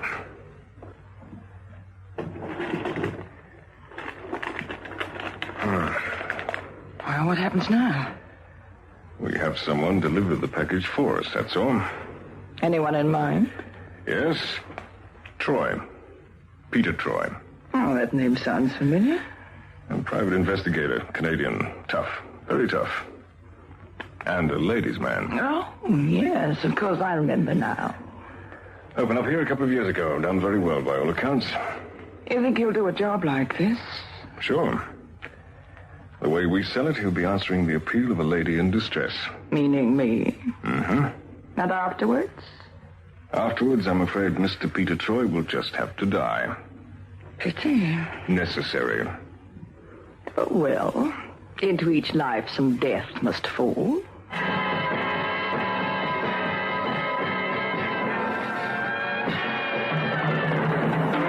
It had been one of those bad months. Seems no one in London needed the services of a private investigator. Money was like chorus girls in Alcatraz. There wasn't any. So to rent collectors and sundry tradesmen, I was but definitely out. But to delicate, dewy-eyed, husky-voiced blondes like Carol Farley, I was but definitely in. So, to put it briefly, I need protection, Mr. Troy. Uh-huh. I'll go along with that, Miss Farley. Springtime, a young man's fancy. This young man is going to try to kill me. Uh-huh. Well, that's no way to win friends and influence people, is it? Who's the guy? An irate suitor, Mr. Troy. He wants to marry me. I declined the invitation, and now he's threatened to kill me. And? The job pays £100 for approximately 2 hours' work. That buys you a grade A bundle of protection, Miss Farley. Is this character got a name? Laurie Webster. He's a very persistent man. He's been pestering me for months. He just won't take no for an answer. It happens. Just not my type, you know? Anyway, he's coming round to my place tonight to propose again. And if you say no? He said that if he can't have me, no one else will. It sounds corny, but you want me to be there. I thought you might be able to disillusion him just a little. If you know what I mean. I'm way ahead of you. My address is 15 Carlisle Road, South Kensington. 8:30 this evening. On the nose. Thank you, Peter. Thank you, ma'am. Carol. That's nice. I'll get some bourbon in. Bourbon? Well, don't all private detectives drink straight bourbon. You've been reading too many pulp magazines. I'm the exception. Scotch. Mm-hmm. I remember that. The exception or the Scotch? Both. 8:30? I'll see you then.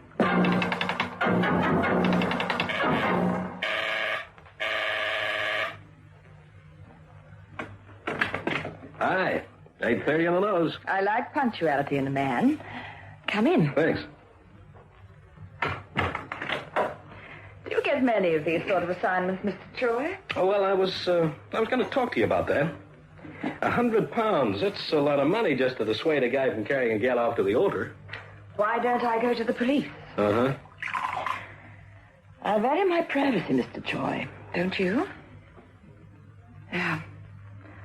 Scotch? Thanks. £100 worth of privacy? Has he phoned you or anything yet? Oh, he won't phone. He'll just arrive. In the meantime, let's relax, Do you like music? Me and Beethoven were just like that. You can't dance to Beethoven. Well, that's the point.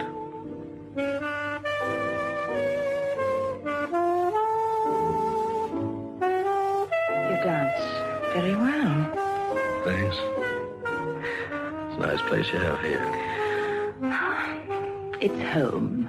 No place like it. Hold it right there, Mr. Troy. Company, huh? Don't turn around and don't move, Mr. Troy. Nasty way to break in on a dance, mister. Isn't it, though?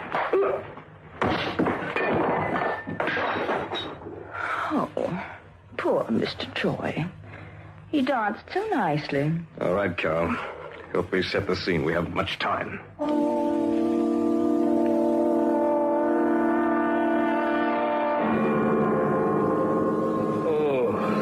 Oh, brother, my aching head. Troy, you must have a head like a cannonball. Oh, that's all I need. The charming and benign features of Detective Inspector Mellenby of New Scotland Yard bending over me. Ooh, brother. What are you doing here, anyway? Investigating? Yeah, well, I want to report a case of assault and battery. I was just a... Hey, where's the cute little blonde bombshell? Which cute little blonde bombshell? The gal who owns this apartment. That smack on the head must have addled your brains, Troy. This apartment belongs to a man. Or at least it did. Mr. Laurie Webster. What do you mean, did? The aforementioned gent is, I regret to say, very dead. Shot at close range. That's what I'm investigating. Now, wait a minute.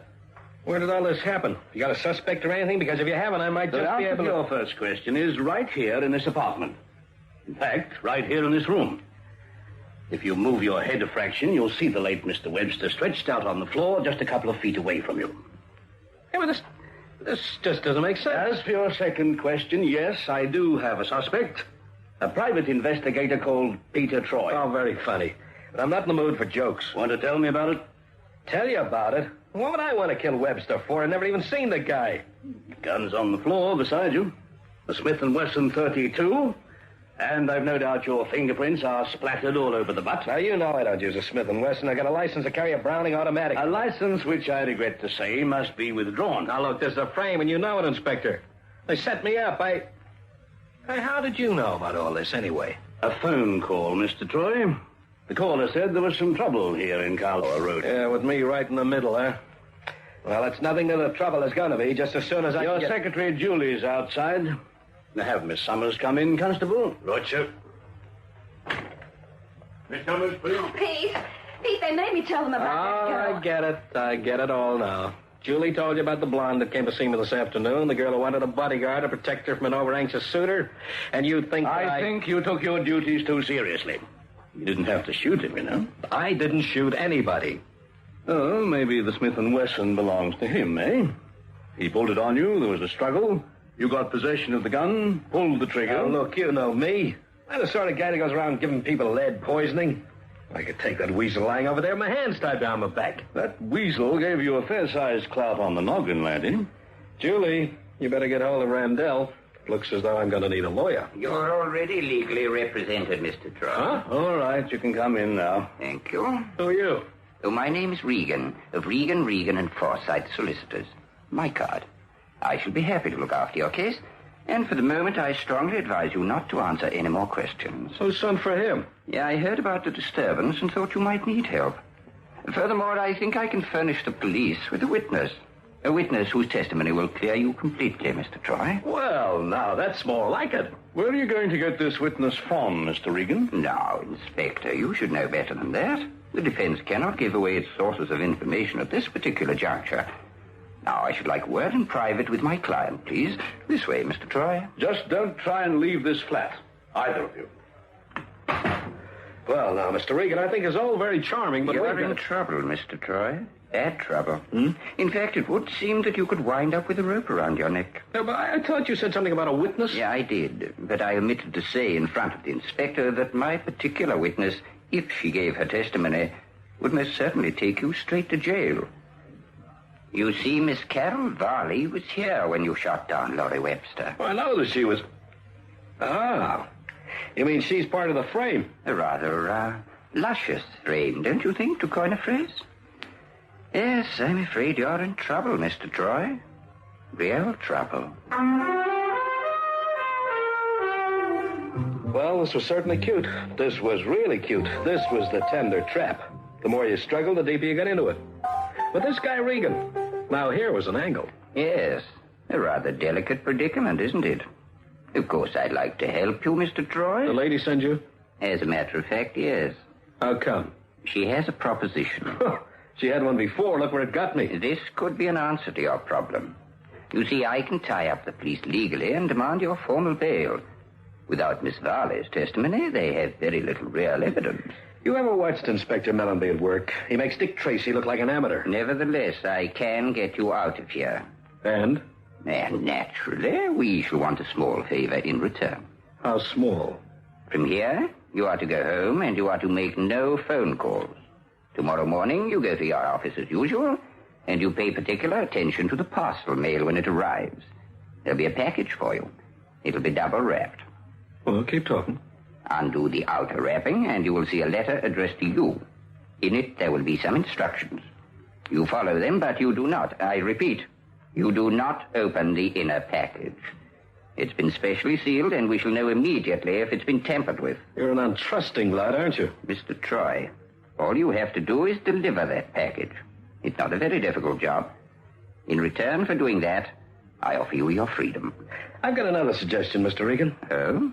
Why don't I just bop you one and make a quick exit? I may not have seen Mellenby at work, but you have. How far do you think you'd get? Whoa, about a block and a half. You see? My way, you've got nothing to lose, Mr. Troy. Okay, so I go along with it. But just tell me one thing. If I can. Who really did kill that fellow Webster? But you did, Mr. Troy. Ask Inspector Mellenby. He's positive you did. Troy didn't kill that man. Oh, I know I've cursed that wretched Canadian troublemaker in my time, but I will say one thing in his favor. He's no killer. But the evidence, sir. What evidence? Look, a man lies dead on the floor with a bullet in him. The police surgeon maintains that he's been dead for 24 hours. Troy didn't even know a man called Webster existed 24 hours ago. Well, I still don't think it was wise to let Troy go, Inspector. Regan knew we couldn't hold him. We had to let him go.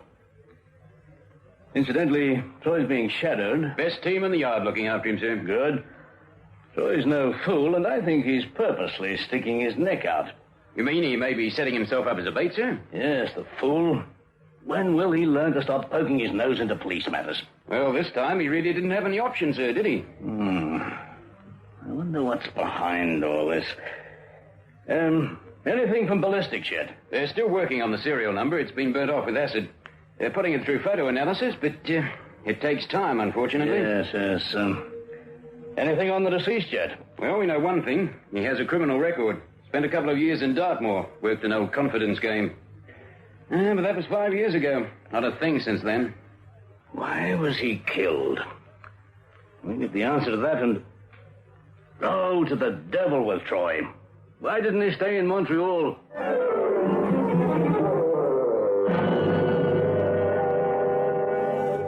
What's the package, Pete? Present from Santa Claus for being a good boy all year. Pete.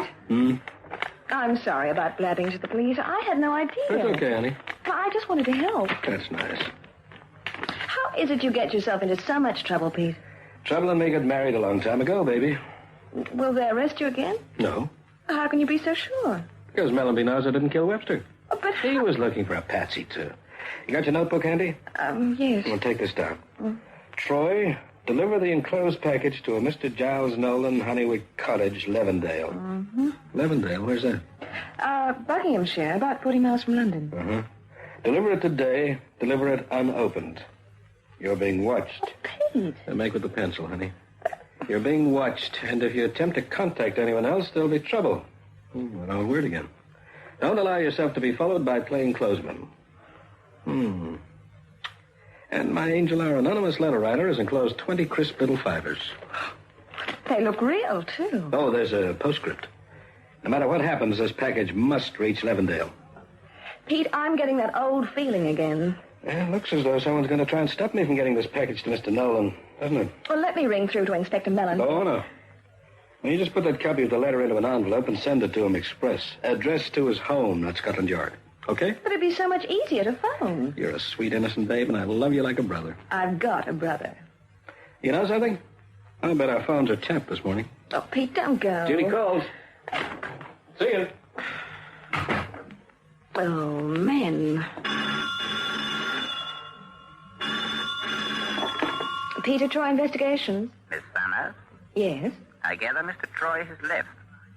Who is this? Never mind. Just don't make any phone calls today, Miss Summers. Otherwise, I'm afraid you'll never see your employer again. What? And don't answer the phone if it should ring. And don't attempt to leave the office until 5:30 this evening. Stay just where you are. But I have to go to the post, and I certainly... Don't attempt to leave the office. You are being watched. Leave the post till tomorrow, or you won't live till tomorrow. But... Hello? Hello?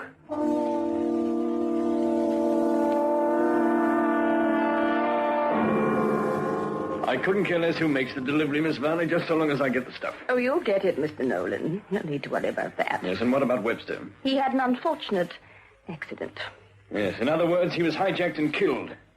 Sounds like Craig's work. Is Craig making the delivery, then? Oh, no, that wouldn't be very smart, would it? Webster's men know Craig too well. They intercepted him before he left London. Well, then.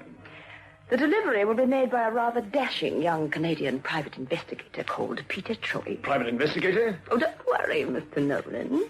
He's completely trustworthy. He had to be. He's living very close to a noose at present. And I've heard of Peter Troy. He's tough. He's very tough. But of course, that's the whole idea. No one's going to hijack that messenger. And what happens after he's made the delivery? Now, what will you think? I see. Occupational hazard, Mr. Nolan. Who's going to do it? You are.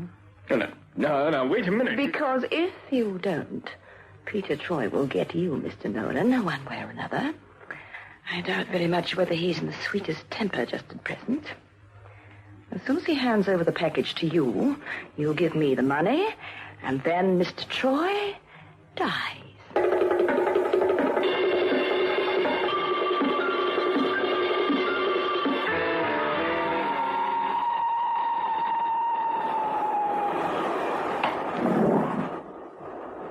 Excuse me, sir. Are these seats taken? I'll be my guest.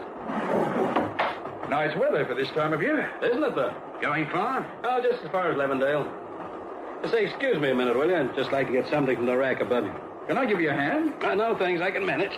All I really want is this briefcase. Oh, there we are. Just want to get something out of it. My gun, as a matter of fact. Now, look. I'm a very nervous sort of guy, so just don't make any sudden moves. Well, now, I guess you're a couple of Caroline Varley's little playmates, huh? Mr. Regan sent you? Now, Troy. Oh, you know my name. Well, that's neighborly. Now, just take off your neckties. Our ties? All the better to tie you up with. Troy, we're police officers. I'm Sergeant Benson, and this is... Don't make me laugh. You characters have been tailing me ever since I left my office this morning.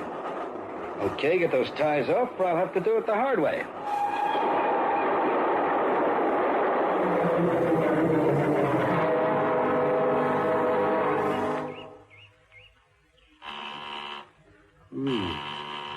Funny old place. Come in, Troy. The door's on the latch. All right. Put the package on the table in front of you. I have to make a personal delivery, mister. Put the package on the table. Look, it's kind of dark in here. Okay. Don't I even get to see who you are? You don't need to, Troy. You don't ever need to see anyone again. I don't like the sound of that. Don't turn around. Stay exactly as you are. You know, when people say that to me, mister, I get nervous.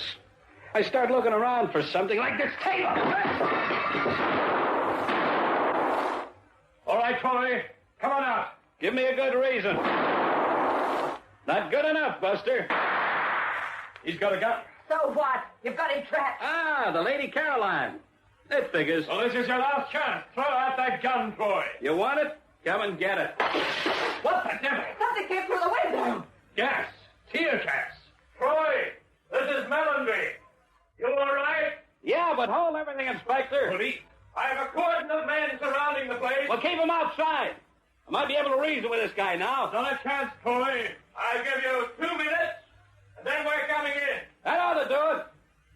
All right, fella. You got no chance against the police. You may as well call it a day. Give myself up. Not a chance. Are you crazy? They've got us cold. The lady's right, you know. They'll never take me alive. Watch it, Melanie. He's making a break for it. You fool! Come back!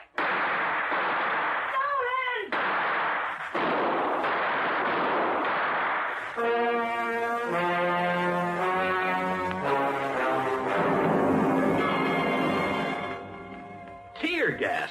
Well, couldn't you find some other way, Inspector? In any case, how come you got to the scene in the nick-off? Well, Troy... You can thank your lucky stars you've got an efficient secretary. Well, yeah, I'm glad you delivered a message, Delivered the message? You don't know the trouble I had doing that little chore. I was being watched. I couldn't leave the office, nor could I use the phone. But at 9:30 this morning, I had a visitor. Guess who? You got me. Our very irate landlord demanding the back rent. I gave him the letter and told him to take it straight round to Inspector Mellenby. Okay, so you're a genius. Troy, did you have any conception of what was in store for you? Yeah, sort of. but I had to play it out. Otherwise, we're going to lose track of our playmates. It is dope, isn't it? Heroin. There was enough of the pure stuff in that package to poison a herd of elephants. It was hijacked from the dead man, Webster. He had it smuggled in. Carol and her boyfriend decided to take it from him and make the delivery themselves. And the difficulty was getting it to Nolan. Webster's boys knew Carol's boyfriend. The delivery had to be made by a stranger. Enter Troy. Well, I'm glad I was ready for the ambush. Oh, and in future, Troy, please try to refrain from tying up my police officers in trains. They don't appreciate it. They really were, you men? They were. You heard what the man said. Walk softly, Peter Troy.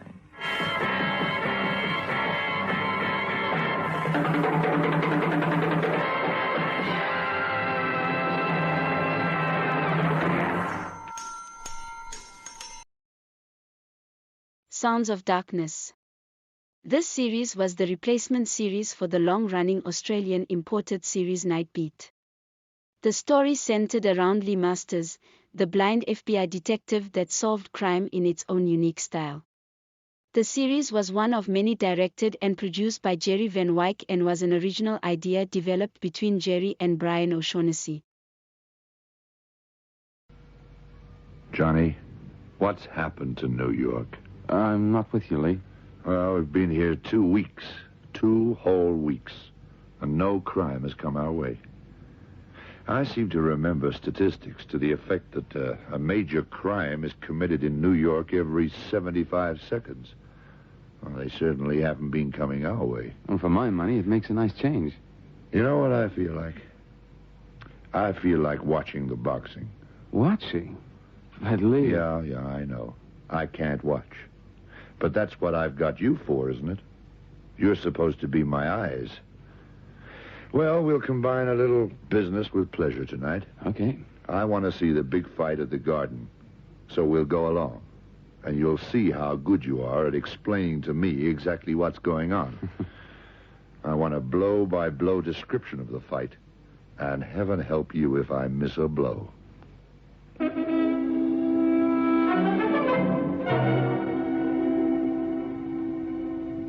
Goodyear presents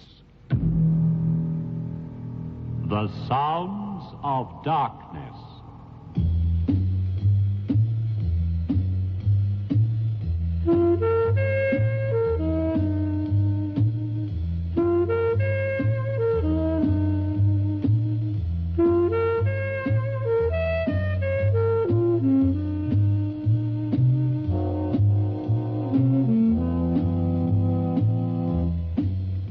Good evening. The Goodyear Tire and Rubber Company, makers of passenger, truck, and tractor tires for every requirement in South Africa's farming, commerce, and industry, bring you Lee Masters, the blind detective who challenges the sounds of darkness.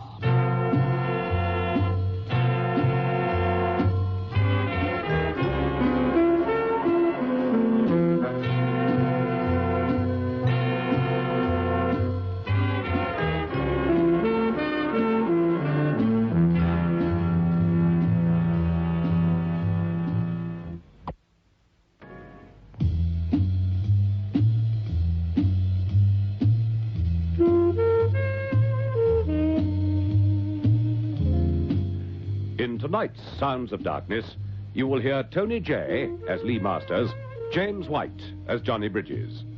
Others in the cast are Louis Ife, Adrian Steed, George Carellin, and Hugh Rouse.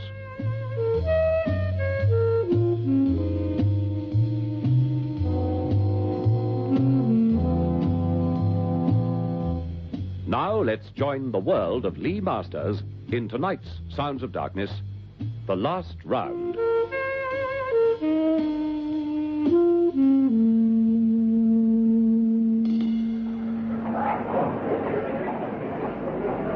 Sailor Pavlovsky is coming down to the ring now, Lee.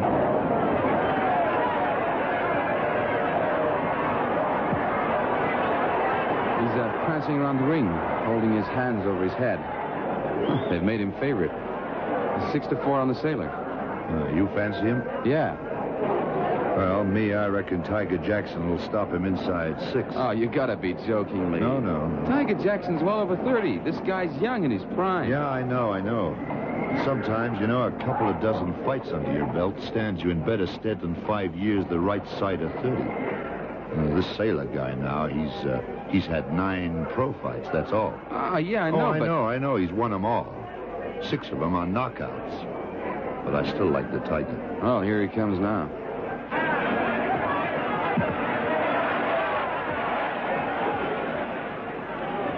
Not such a reception as the Sailor, huh? He seems kind of, I don't know. Kind of what?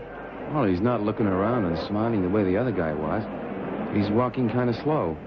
His head's down. Sort of looking at his feet. He's getting into the ring now.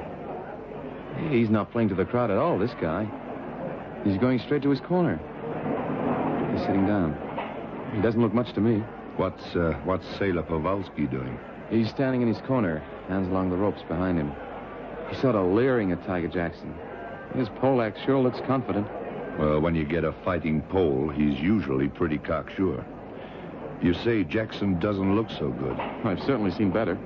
Ladies and gentlemen, a 10-round contest at the welterweight limit of 147 pounds. On my right, at 140 pounds, Tiger Jackson.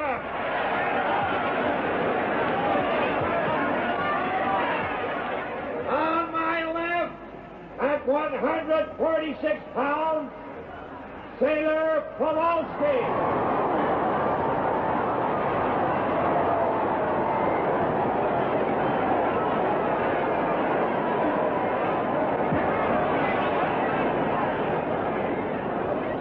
Certainly with the pole, all right. He's got them both in the center of the ring now.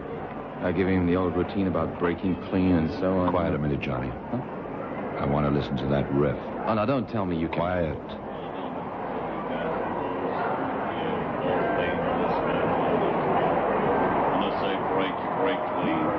Okay, so the horse didn't win. Well, can I help it if the horse I back robbed home by 20 lengths?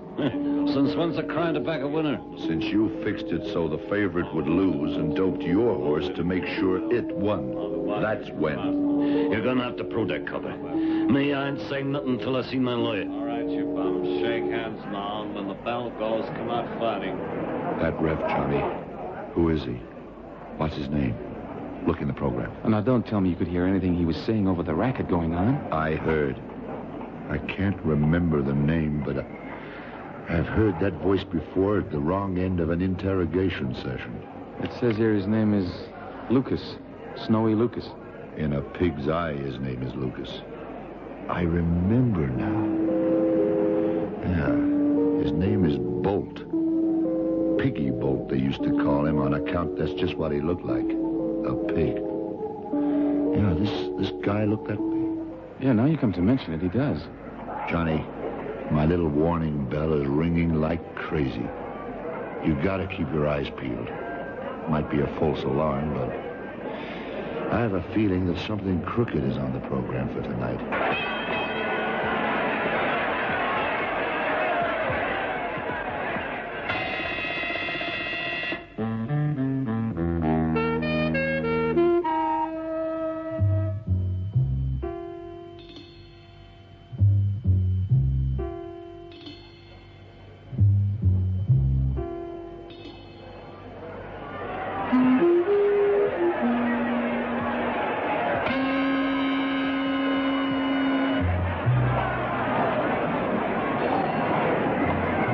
Jackson dotted him with 2 quick lefts to the jaw. And Sailor really looks as if he's in trouble.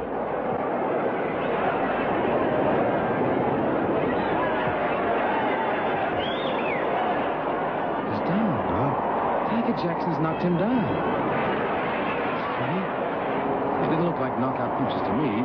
Just 2 little taps to the mouth. At first, they didn't seem to do any harm. Then, all of a sudden, the guy drops like he's been poleaxed. Hey, how about that? The Polak was poleaxed. They're out, ladies and gentlemen, the winner by a knockout in the first minute of the 5th round, Tiger Jackson.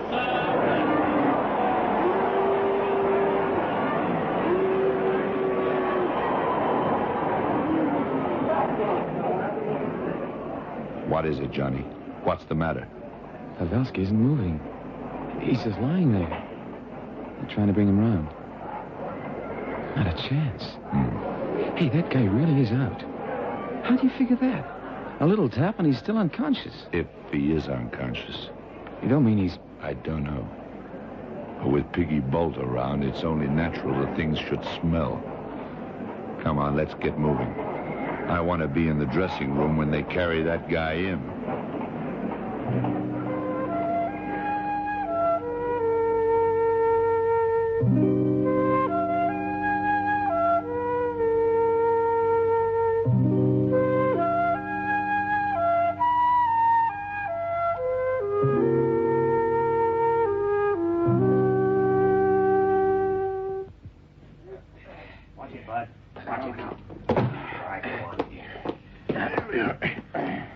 Hey. What are you doing here? FBI. Put the guy down. Over here, Snowy. How is he? My boy's hurt bad. I'm Sailor's manager. He's hurt bad. I don't feel any pulse here. He's not breathing. Yeah. Somebody's got quite a lot to answer for. This was Pavelski's last round. He's dead? Are you trying to say my boy is dead? He's dead. And just to make the party complete, his breath smells of bitter almonds. Potassium cyanide to you.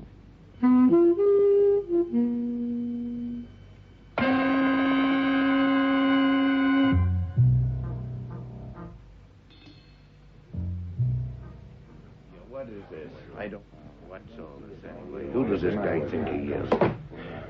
Okay, you better sit over there. Yeah, what is all this anyway? To my way of thinking, the murderer must be one of you guys. What are you getting at, Copper? You're first, Tiger. Me? I don't know nothing. I mean, for why should I want to murder the bum? I had him beat anyway. Sounded like a great fight tonight, Tiger. Thanks, Copper, but I don't know nothing about it, honest. You're next, Collie. This is a lot of nonsense. Why would I want to harm my own boy? Why should I go to... Name first. Who are you? Collie Blake. I'm the sailor's manager. I was in his corner tonight, like I am every night. You was talking about whatever the name was. Well, I don't know nothing about that. Everything went like it usually does. I don't see how anybody could have slipped the guy a Mickey. Well, we'll see about that. Tell me, Collie, the water bottle. Yeah? Did Sailor drink between rounds? A fighter don't drink between rounds. Very, very rarely. He takes a swig from the bottle and he spits it out. He maybe gargles a bit. But not very often does a fighter drink between rounds. Well, that way he'd get sluggish, you know? Yeah, I see. You got that water bottle, Johnny? I got both of them here, one from each corner. And I got the buckets they used to sponge them down. Good. All right, next. Well, I'm Snowy Lucas. I was ref for the fight. I can't tell you nothing. Yeah, Mr. Lucas. That's right. Would it have been at all possible, in any way, for anything to have been introduced into Sailor's mouth from Tiger's glove? Come again.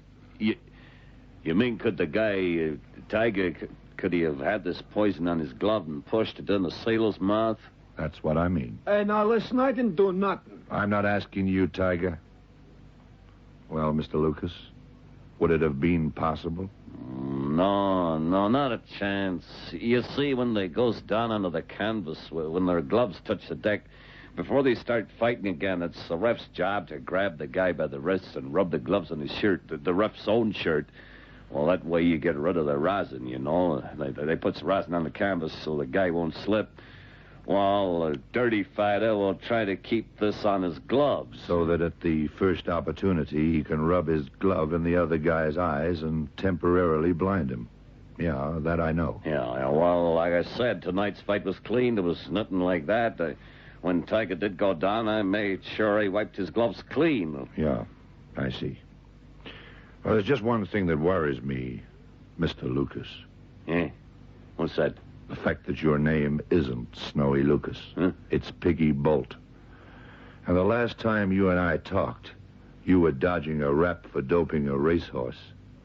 Yeah, you won a lot of dough that time. You know, wait a minute. Maybe you also won a lot of money tonight. Maybe you backed Tiger Jackson to win. And maybe you made sure he did win by poisoning Sailor Pavelski. Maybe somehow, when you wiped the rosin off Tiger's gloves, you managed to rub some poison on. You must be nuts. Maybe. Maybe not. But it's a possibility, isn't it, Piggy? It's a possibility that could send you right to the chair.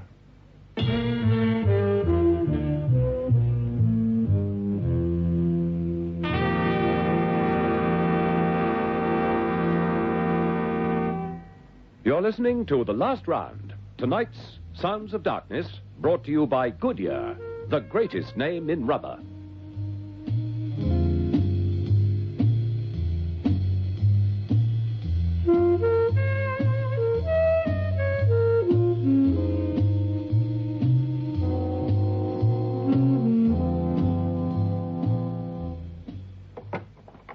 Lab report on the gloves, Lee. Yeah? What do they say? No trace of cyanide, not a thing. I told you was nuts. So you did, Piggy. Well, it looks like it maybe lets you out for the time being. Say, how long have we got to stay here? Till I find the murderer. Yeah, but it's 1 o'clock in the morning already. Yeah, that's right. It is. All right, who's next? My name's Wilkie, Jess Wilkie. I manage the Tiger here. And you were in his corner tonight? Sure, I'm his second, too. What do you know about this? Honest, Mr. Masters, I don't know nothing. My boy was doing good tonight, and he would have won anyway. I had nothing against it, sir. I mean, why should I? My boy was the better boy, and he was all set to win. So why should I follow it all up by giving him poison? Anyway, I was never anywhere near him. So the lab reports show no traces of cyanide in either of the water bottles, or the buckets, or on the sponges, or the gloves.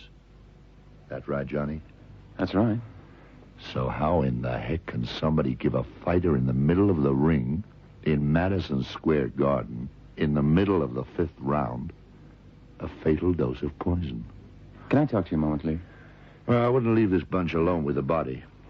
All right, I tell you what. You got a guard outside? Sure, I got 4 fellas from the Central Precinct. Okay. Let them escort this bunch of beauties into the dressing room next door and keep an eye on them. They're not to talk to anybody. And while they're at it, they may as well search them. Yeah, you can't search us unless you got a search warrant. Well, now, you're quite right there, Piggy. I know I am. I tell you what the position is.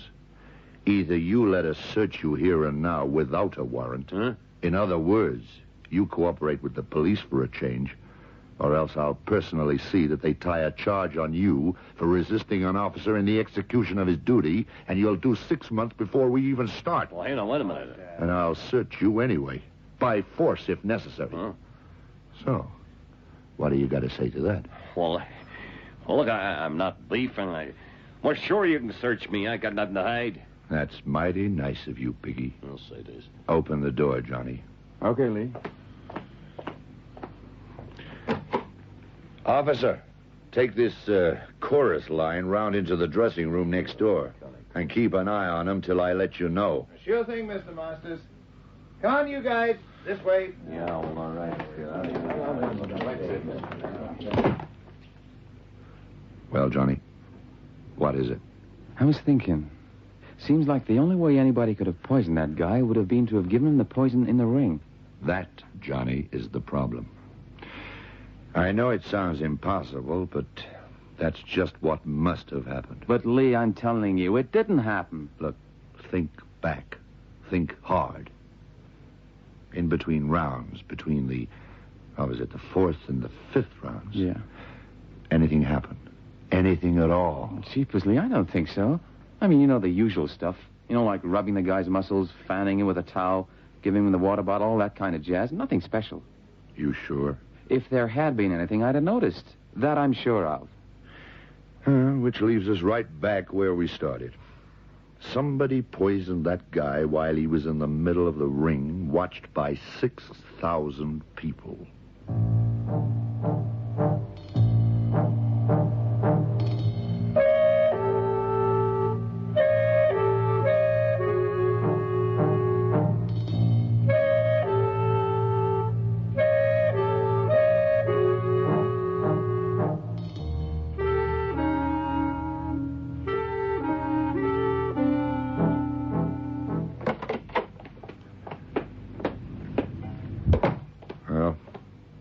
did you get, Johnny? Lucas or Bolt or whatever his name is was telling the truth.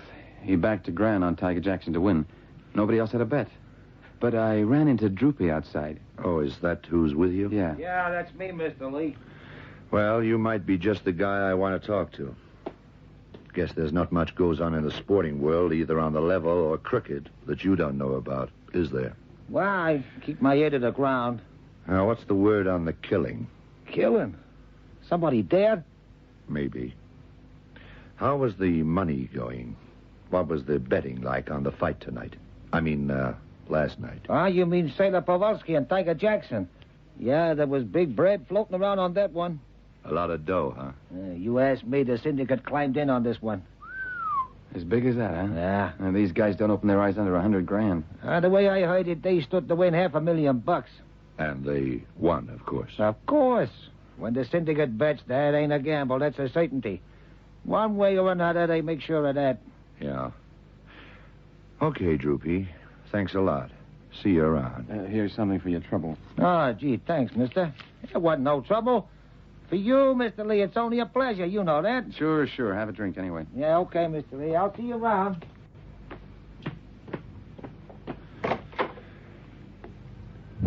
Well, very interesting, Johnny. Yeah. As I remember the fight the way you told it, Sailor didn't look as if he was losing until he dropped in the fifth. Is that right? That's right.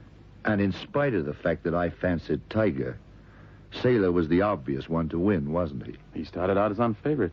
Yeah, that's right. You know what I think? What's that?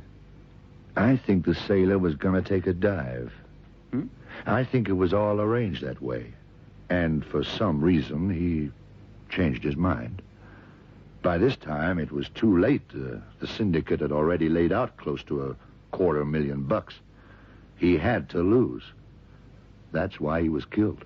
So now we know why, but we don't know how or who.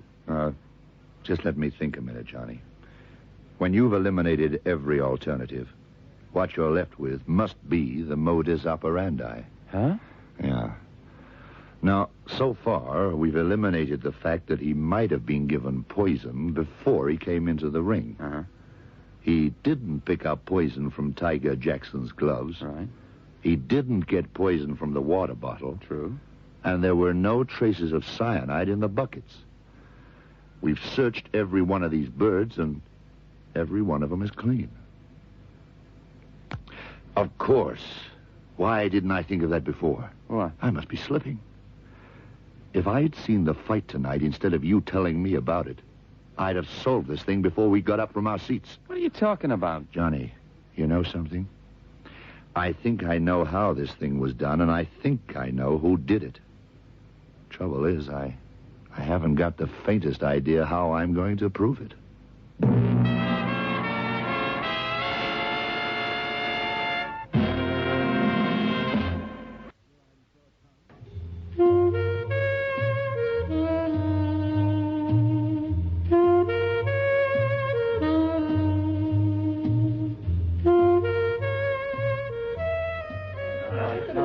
What is this guy trying to hang on? Okay, gentlemen. I've called you all back in here to tell you that in any moment from now, you can all go home. Oh, that's the nicest thing you've ever... All of you, except one, that is. First of all, I'll tell you why Sailor Kowalski was murdered. And this isn't guessing. We've checked, and we know.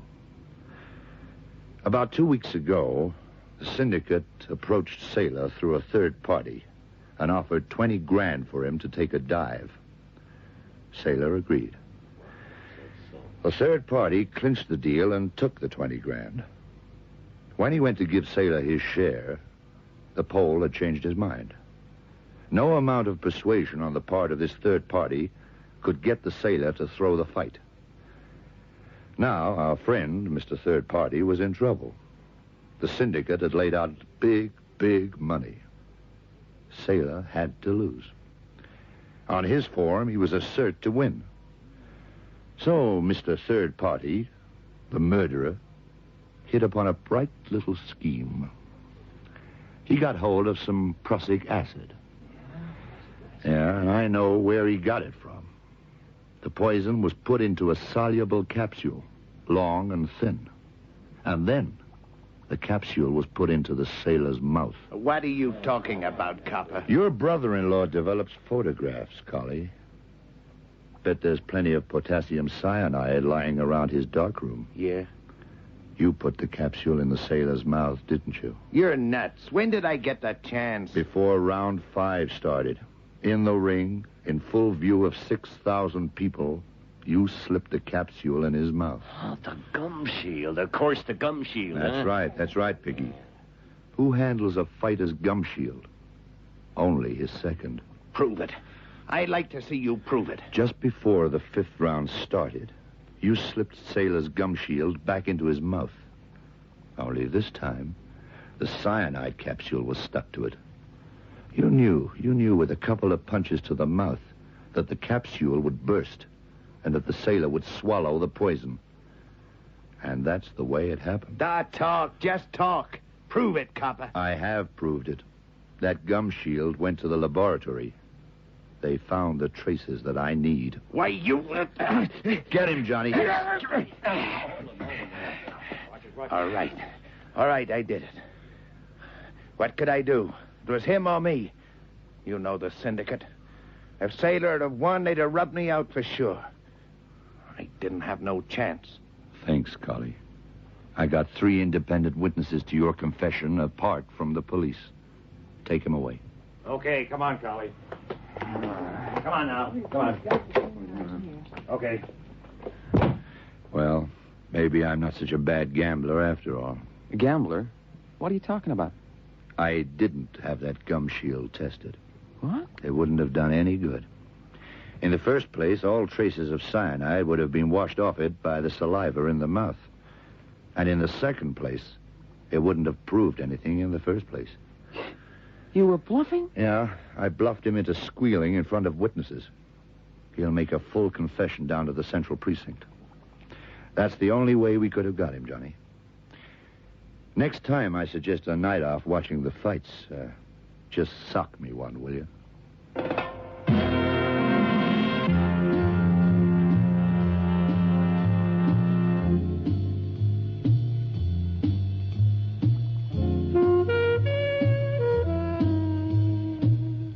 So ends tonight's Sounds of Darkness, presented for your entertainment by the Goodyear Tire and Rubber Company, makers of world-famous passenger tires, truck and tractor tires for every requirement in South Africa's farming, commerce and industry.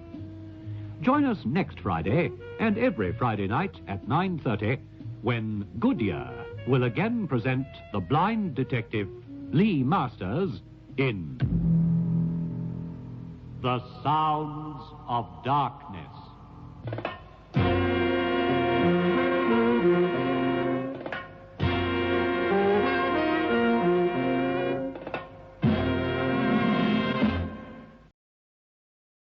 Squad Cars.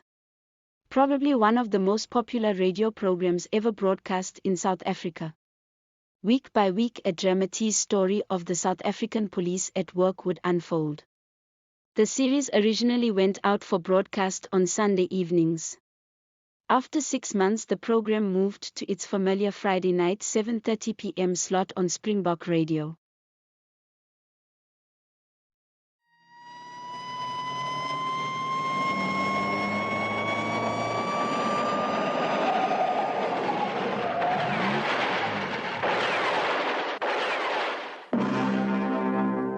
Squad Cars. The story you're about to hear is true. Details are supplied from the official case files by the South African police. Only names and places have been changed to protect innocent people involved.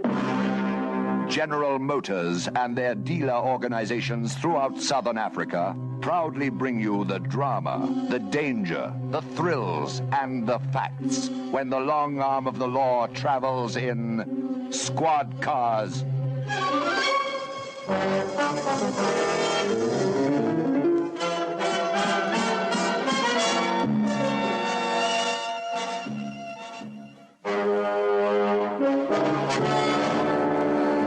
Johannesburg, October the 31st, 10:35 p.m. A squad car containing Constables Frank and Bannon is driving down Athol Oaklands Road in a northeasterly direction. Hang on, Peter. Let's turn left into Melrose Street. Go through the bird sanctuary. They're always dumping stolen cars down there. Right. Not too fast. It's very dark down here.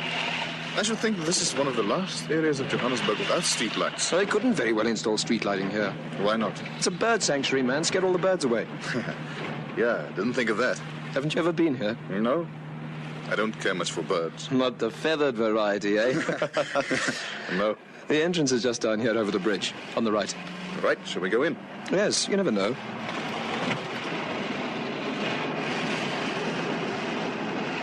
See what I mean? Yes. There's a car there, all right.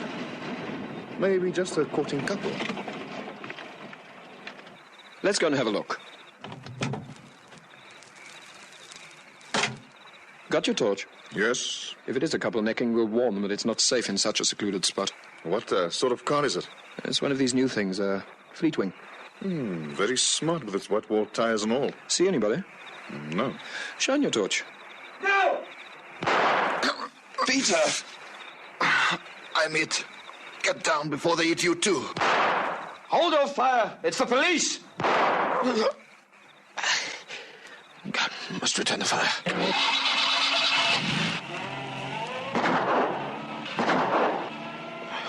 Getting away. Peter? Peter! Let's get after them. Get to the car. Oh, my leg. Peter. Peter, it's me. Benny.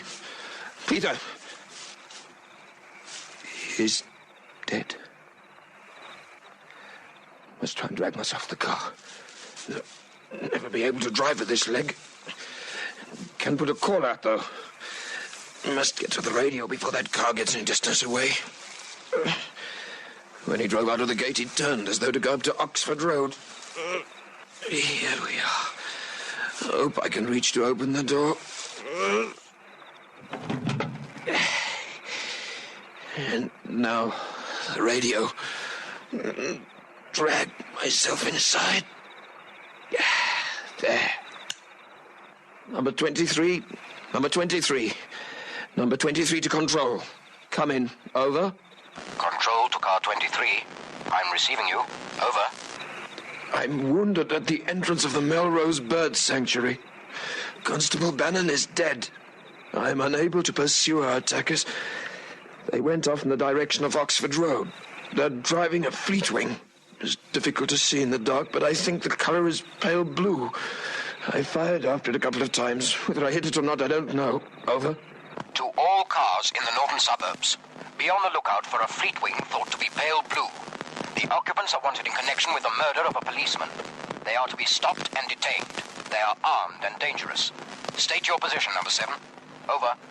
Number 7 to control. We're driving east up Turret Avenue. We'll be in Oxford Road in a few moments. Over. Message received and understood. Control to car 29. Come in, number 29. Over.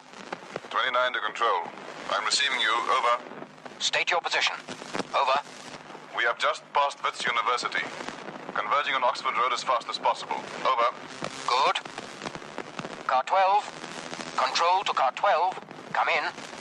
Over. Car 12 to control, receiving you. Over. Where are you, number 12? Over.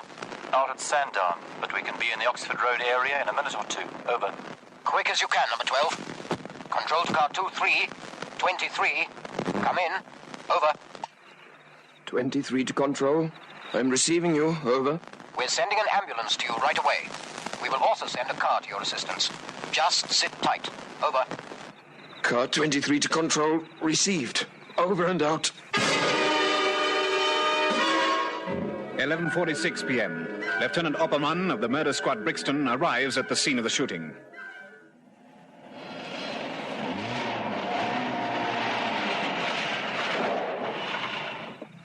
Good evening, sir. Good evening, Sergeant. Bad business, eh? Yes, sir. Where's the body? This way, sir. They've got the other chap to hospital, eh? That's right, sir. Badly hurt? Top of his leg smashed. Poor devil. Plucky chap, though, sir. He only passed out once they got him on the stretcher. Casualty ward at the General? Yes, sir. I'll go and have a word with him later. Here's the body of Constable Bannon, sir. Look at that. Got it smack in the chest. Not much blood. Not on the front, sir, but you should see the hole where the bullet came out. Poor devil. Have they picked that car up yet? No, not yet, sir. A tight net of squad cars was drawn up around the area as quickly as possible, but not one of them caught so much as a glimpse. Pity. Yes, sir. What was the wounded chap's name? Constable Frank, sir. Did you speak to him? Oh, yes, sir. I was here before the ambulance. Was he able to tell you anything? Yes, sir. He pointed out where the car with a killer in it was parked. They were making a routine investigation, weren't they? Yes, sir. They saw this big car parked under the willow tree over there, sir. The grass is still crushed from the weight of the wheels. Nobody's been walking around there to disturb anything? No, sir. Well, let's have a look. Put your headlights on, will you, Sergeant, please? Right, sir. Then we'll be able to see what we're doing. Better, sir? Yes, thank you, Sergeant. Well, I should think this is going to be a hard one for you, sir. Certainly not much to go on at the moment. All we know is that the car was a Fleetwing, possibly light blue. Slim evidence, sir. Not much of a start, I must say. Now then, let's have a look. Now, there's the impression the wheels left, sir. Was it parked with its nose towards the gate, did Constable Frank say? Yes, he did, sir, and it was. So, unless it was a left-hand drive vehicle, the driver would be on this side, here, nearest Constable Bannon and Frank. That's right, sir. The squad car's parked over there, so I presume the crew walked straight here. Yes, I suppose so, sir. And Constable Bannon was hit when he was about 6 or 7 yards from his destination. Well, there's nothing obvious to be seen. On your hands and knees, Sergeant, with your torch. I want this area worked over with a fine tooth comb. Very good, sir. And what are we looking for? I don't know. Anything. Right, sir. You take what would be the near side of the vehicle, and I'll search the grass on the driver's side. Right, sir. It's unlikely that there'd be anything underneath the car, so search the area around it. And don't be in too much of a hurry. I want every inch covered. November the 1st, 12:21 a.m. On aching knees, Lieutenant Opperman and the sergeant have covered half the area they'd set themselves to search. Suddenly... Here we are. Me too, sir. At least I think so. What have you got? Here we are, sir. A stompy. Let's have a look. Thanks. A Premier with lipstick. Tangerine-colored lipstick. Just the one? Well, so far, sir. It doesn't necessarily follow that it was thrown out by somebody in the motor car. These are expensive cigarettes, aren't they? Oh, yes, sir. Mind you, they were in a Fleetwing. It could have been a stolen car, sir. True. What did you find, sir? This. Yeah. A .32 cartridge case. Which suggests that the murder weapon was a pistol. Yes, sir. There must be another somewhere around here. At least 2 shots were fired. Help me look, Sergeant. Right, sir. 1:17 a.m. Having satisfied himself that there was nothing more to be gained from remaining at the scene of the murder, Lieutenant Opperman drives to the Johannesburg General Hospital and speaks to the wounded policeman, Constable Frank. What are they doing for you, Constable? They've given me something for the pain, sir, and they're going to operate just now. I wish you luck. Thank you, sir. What did you see in the bird sanctuary? I know about the car. What else did you see? I didn't see anything. It was too dark. Didn't you see the silhouettes of the people in the car? Or what could have been faces? No, sir. Absolutely nothing? Nothing, sir. What about a flash from the gun? Oh, yes, sir. I saw that all right. 2 flashes. Heard the bangs, too. What else did you hear? Well, sir, the car, when it started up. You were walking towards the car, and without warning, shots were fired at you. Yes, sir. No. Wait a minute, sir. Yes? Somebody shouted at us. Man or woman? It was a man's voice, sir. What did he say? He shouted, no. So, there was an English-speaking man in there. Bantu or European? European, sir. I won't keep you much longer. That's all right, sir. Who was hit first? Constable Bannon, sir. And then you? Yes, sir. What did you do then? Well, sir, the car started up, and by that time I had my revolver out when I opened fire. Were you lying down at the time? Yes, sir. What did you shoot at? The driver's window. Are you a good shot? I'm a member of the pistol club, sir. Yes. What happened next? The car pulled away, sir, and I fired after it. Do you think you hit it? Positive, sir. Whereabouts? It'd be somewhere in the boot, sir. Low down. I was aiming for the offside back tire. You will get him, won't you, sir? We'll try. Constable Bannon was a good policeman, sir. He was my partner. I'm afraid you'll have to go now, Lieutenant. All right, sister. And you, young fellow, we'll soon have you as right as rain. 8:15 a.m. Lieutenant Opperman has been called to the Brigadier's office. He sits on the other side of the big desk. How are you getting on, Lieutenant? Not doing badly, sir.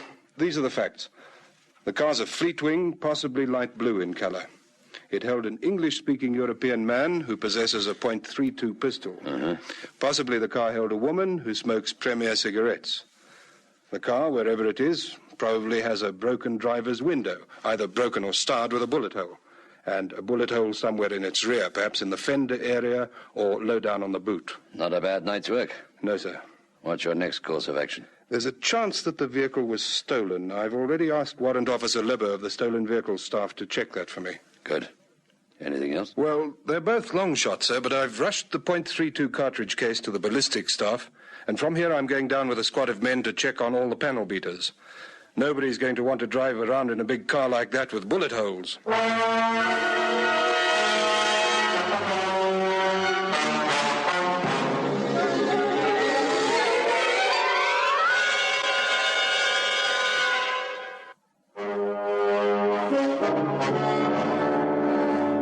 Johannesburg and its environs, 9:37 a.m. Lieutenant Opperman and his team of detectives from the murder squad begin a systematic visit to every known panel beater. Good morning. I'm a police officer. Have you had a Fleetwing? We think it's pale blue brought in. It'll probably require a new driver's window, and there'll be some damage to fix somewhere at the back.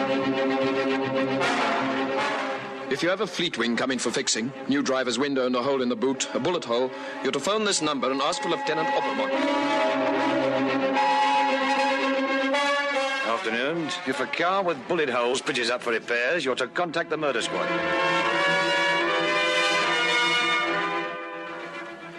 You look tired, Lieutenant. I am, sir. My feet and legs feel as though they don't belong to me. Any luck? Nothing yet, sir. My squad worked very hard, and we covered the Johannesburg area very thoroughly. Good. But you realize that they may try to have the work done out of town. They may realize that panel beaters in Johannesburg have been alerted. That had occurred to me, sir. I've already asked the Major to alert garages and panel beaters in the outlying districts through every police station. Good. Personally, I don't think it's going to be long before something happens. Why are you so confident? Bullet holes in a car are very distinctive. Sooner or later, somebody somewhere is going to ask some embarrassing questions. Embarrassing for the vehicle's driver, that is. True. So I figure it won't be long before something's done about it. In other words, before a garage or panel beater is approached and asked to fix it. Yes, seems logical. Of course, there's always the possibility that the man we're after is a panel beater himself, and he'll fix it himself. I'd say the odds are against that. I'd say so too, sir. Well, you've put in a good day's work. Thank you, sir. Have you any news? Yes. Here's the report from the Criminal Bureau of Pretoria. It incorporates a ballistics report on that cartridge case and a note from the fingerprint section. As you'll see, the scratches on the case of the mark made by the ejection mechanism are conducive to having been caused by a .32 Behringer. Nice work. Yes, they haven't wasted much time. The fingerprint report isn't as promising. Dead end there, sir, eh? Afraid so. Good news from the hospital. The operation on Constable Frank was a success. They say his condition is satisfactory. Glad to hear it. And more good news. The surgeon removed the bullet from Constable Frank's leg. That's gone to the Criminal Bureau, too. We should be hearing from them first thing in the morning. Good, sir. There's not much you can do at the moment, Lieutenant. Why don't you go off home for a bit? Thank you, sir. 6:41 p.m. Lieutenant Opperman, having eaten, is in the shower when his wife calls. Darling, Yes? phone for you. Is it the office? I don't think so. Tell them I'm coming. All right.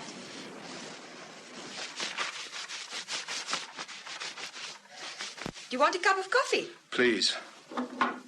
Lieutenant Opperman? I was asked to phone you in connection with a car. Yes? Who's speaking, please? My name's Holtman. I'm the manager of Aitken's Motor Trim. We're in Nugget Street, the South End. Yes? I think I got the car you're after. It came in late this afternoon.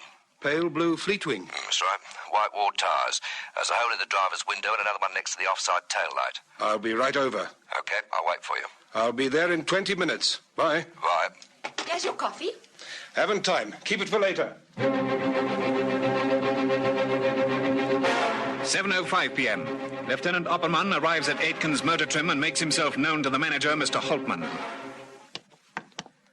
Yeah, it was brought in by a chauffeur at about 10 to 5. Non-European? Yeah, very smart, in uniform. Were you expecting the car? A man had phoned just after lunch. He said there were a couple of things needed fixing on his car, and could he send it round? Said he'd pay cash for the job. Did he give his name? Called himself Patterson. Sent this note with the driver. Thanks. Dear sirs, here with my car for repairs, which I spoke to you about earlier this afternoon. Please tell the driver when he can collect the vehicle. Thanking you, yours faithfully, R. Patterson. I'll keep this if you don't mind. Oh, sure. Here's the car. Looks like it was shot at to me. That wouldn't be far from the truth. Yeah, here's a new window. They put a patch on this hole here, see? Yes. Can you open the boot? Oh, yeah, sure. Keys.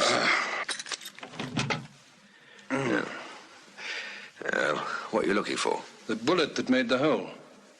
It'll be in the tyre here, in the spare. I'll take that if you'll just pull it out. Sure.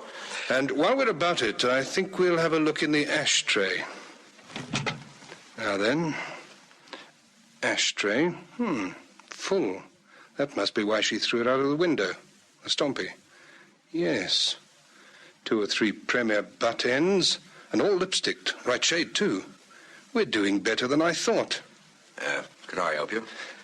I'll be sending for this car first thing in the morning.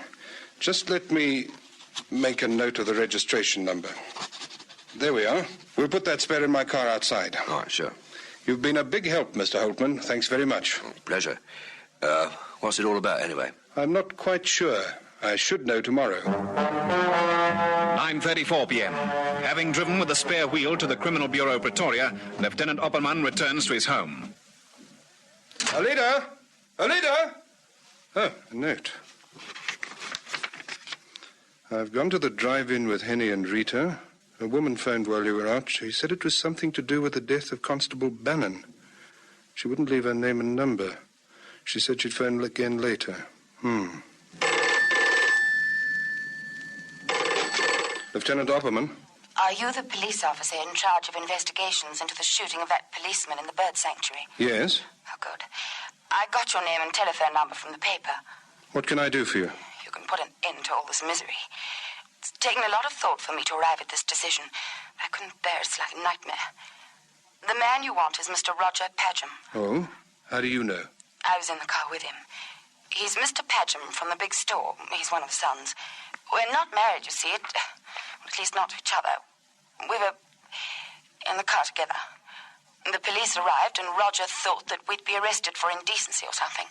He panicked, and before I could stop him, he shot the policeman. You've no idea what agony my conscience is causing me. I'm glad it's over. What's your name, madam? My name is of no consequence.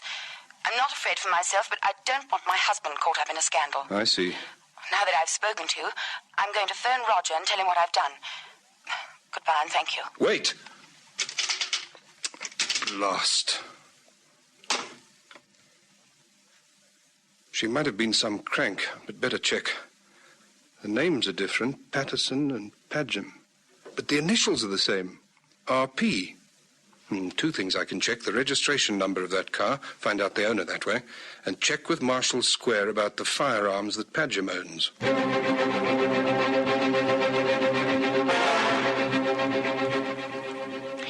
registered owners of TJ 255697 are Padghams. It's a company car.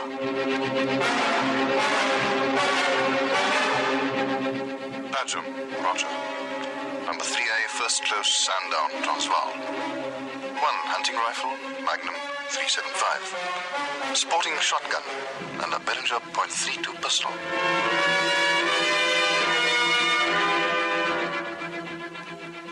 And that's it, sir. You know as much as I do. I congratulate you, Lieutenant. Thank you, sir.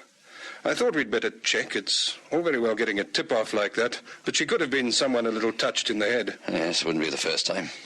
Your next move? 2 little pieces to be fitted into the puzzle. If it's all right with you, sir, I've asked for a call I'm expecting from the Criminal Bureau, Pretoria, to be put through here to your office. Perfectly all right. It's about that bullet they took from the spare wheel. Brigadier Raderman. Let's just hold on a moment. He's right here. It's for you. Oh, thank you, sir. Yes? They were the same, were they? Good. Thanks very much. Yes, send it over. Thank you. Goodbye. Just to prove that the car Constable Frank shot at and the one owned by Padghams are one and the same vehicle. Go in. Excuse me, sir. Yes, Sergeant, what is it? Lieutenant Opperman asked for a call to be put through to the transport manager of Padgham, sir. Yes? The car he was inquiring about is driven by Mr. Roger Padgham, sir. Thank you. Right, sir. Seems pretty conclusive, doesn't it? Yes, sir. Go and pick him up. November the 2nd, 10:05 a.m.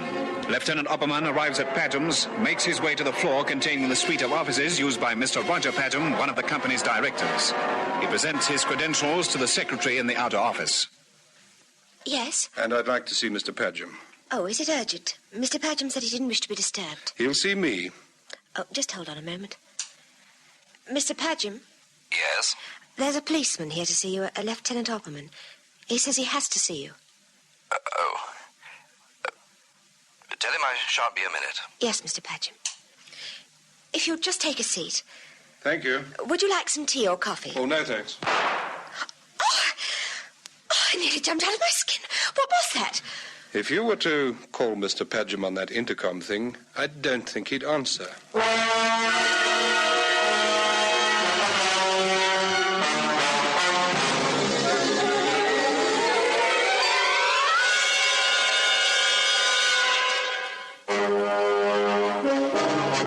Lieutenant Opperman went into Padgham's office and found a man's body sprawled in an executive chair. A .32 Behringer pistol hung by the trigger guard on one of the man's fingers. The secretary identified the body as Padgham's. And so ended a tragic case. A case sparked off by an illicit love affair. A case which cost 2 lives. The woman involved was never identified. But Lieutenant Opperman knows that somewhere in South Africa, there's a woman with a very guilty conscience. A woman who leaves traces of tangerine lipstick on Premier cigarettes. They prowl the empty streets at night, waiting. In fast cars, on foot, living with crime and violence. These men are on duty 24 hours out of every 24. They face dangers at every turn, expecting nothing less. They protect the people of South Africa. These are the men of squad cars.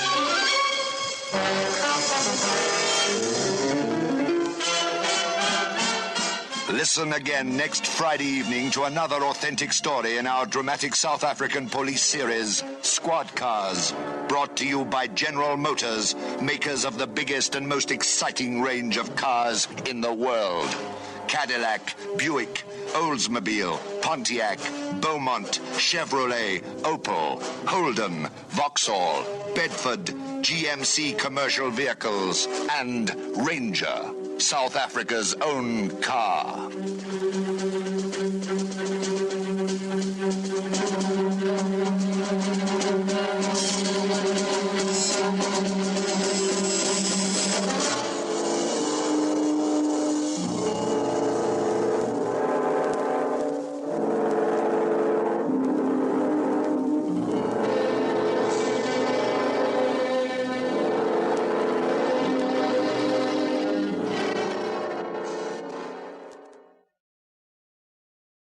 Based on the case files of Leonard Keeler, the man who invented the polygraph lie detector, this South African drama seeks to reveal the hidden truth. Stay tuned for the truth, the whole truth and nothing but the truth, the hidden truth.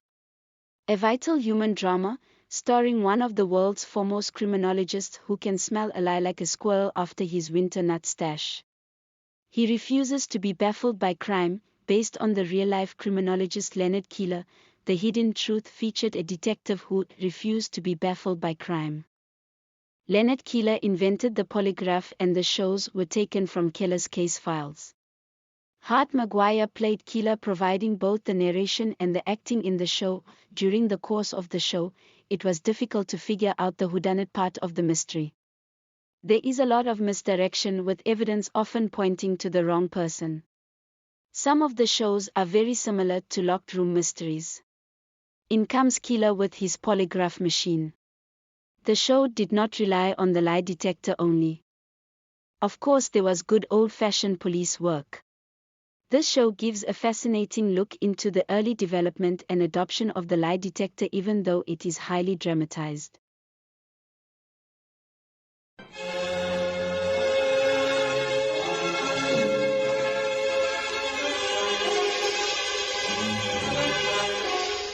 The majority of murderers, thieves, blackmailers, and what all caught by the lie detector in the last decade or so have been hardened, relentless criminals. Personally, I have little or no sympathy for most of them.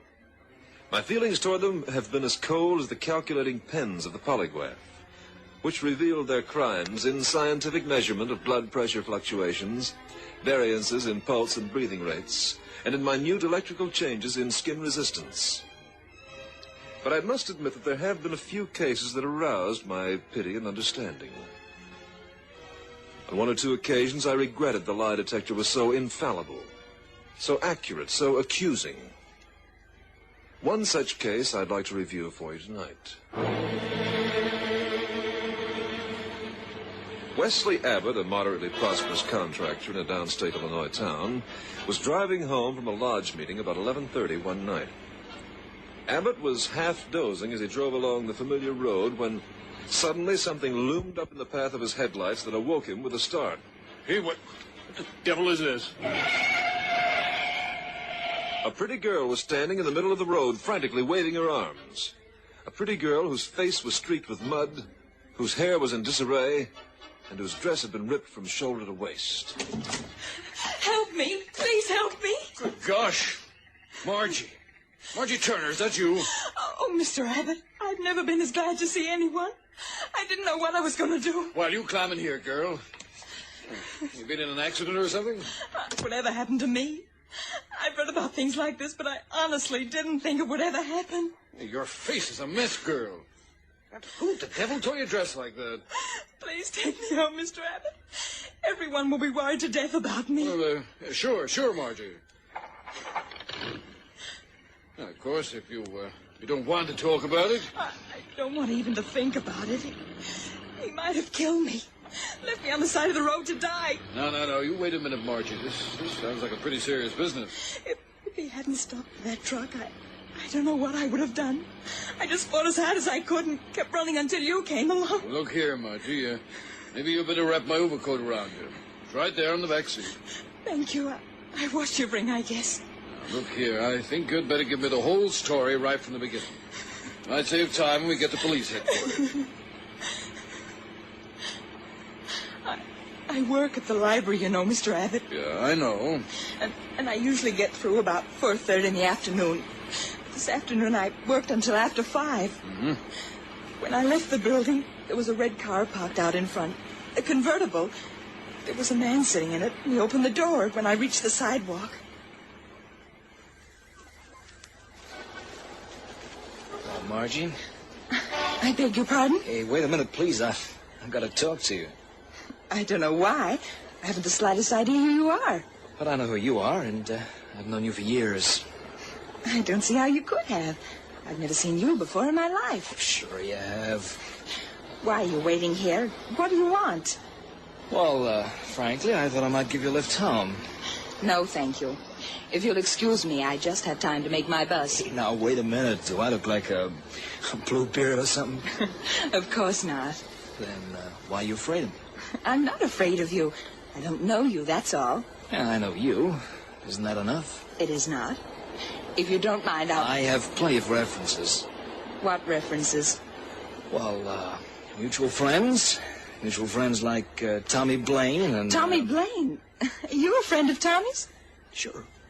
We were brought up together in Park Ridge. That's right. Tommy did live in Park Ridge once. I remember hearing him mention it. Beginning to make sense, eh? I'm beginning to sound more legit to you. But why do you want to drive me home particularly? Well, now that's a stupid question. If I looked at yourself in the mirror, and you'd know why. I don't see how I could have seen you without noticing you. Oh, it's never too late to make up for lost time. Hop in. If I let you drive me home, I'm not encouraging you, understand? If you know Tommy Blaine so well, you must know that I'm his girl. You're not engaged to him, are you? Well, no, but... Then I can hope, can't I? I suppose so. But it won't do you any good. Tommy and I have, well, a sort of understanding. Well, unless you're actually engaged, I have every right to drive you home. Haven't I? Just this once, anyway. I'm sure Tommy's going to propose to me tonight. Well, as I said, I can still have hopes. Entrez-vous, mademoiselle. Oh, merci, monsieur.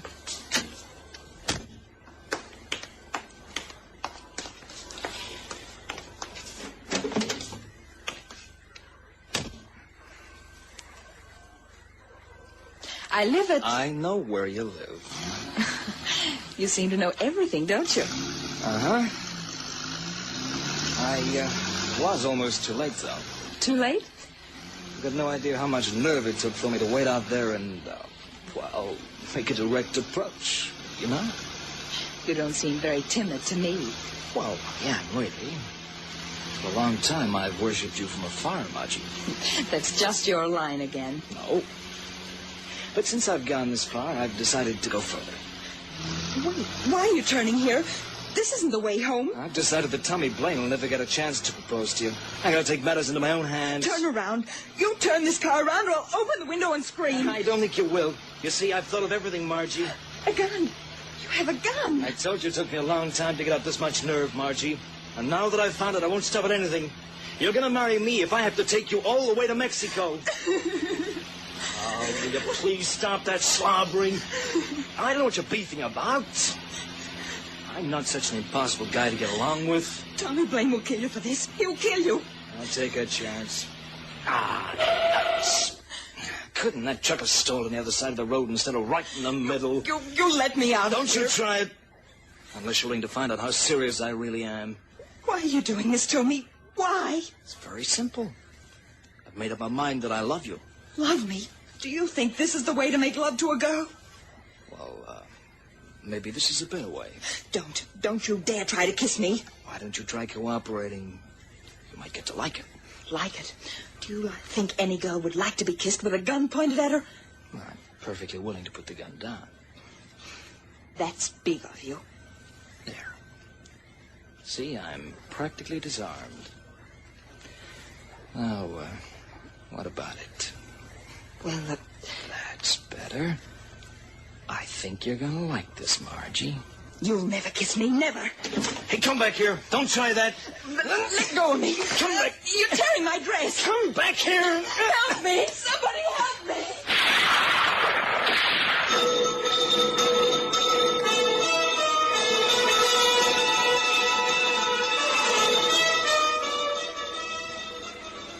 He shot at you, Margie? He actually shot at you? Yes, Mr. Abbott. I stumbled and fell into the bushes along the side of the road. I thought for a moment that I'd been hit, but then I realized that he'd missed me. I got up and ran as fast as I could. I just kept running until you came along. What about the truck driver up ahead? Don't you suppose that he heard the shots? I don't know. I think I heard the truck start up just as I ran away from the convertible. He might have gotten it started just as the shots were being fired. Oh, I don't know what I would have done if you hadn't have come along, Mr. Abbott. My mother will be worried to death about me. We'll phone her from police headquarters, Margie. And they'll want to get an alarm out as soon as possible.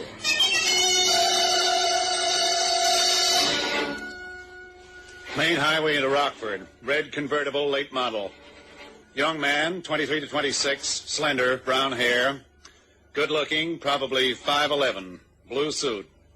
That's about all. What? No, license number not available.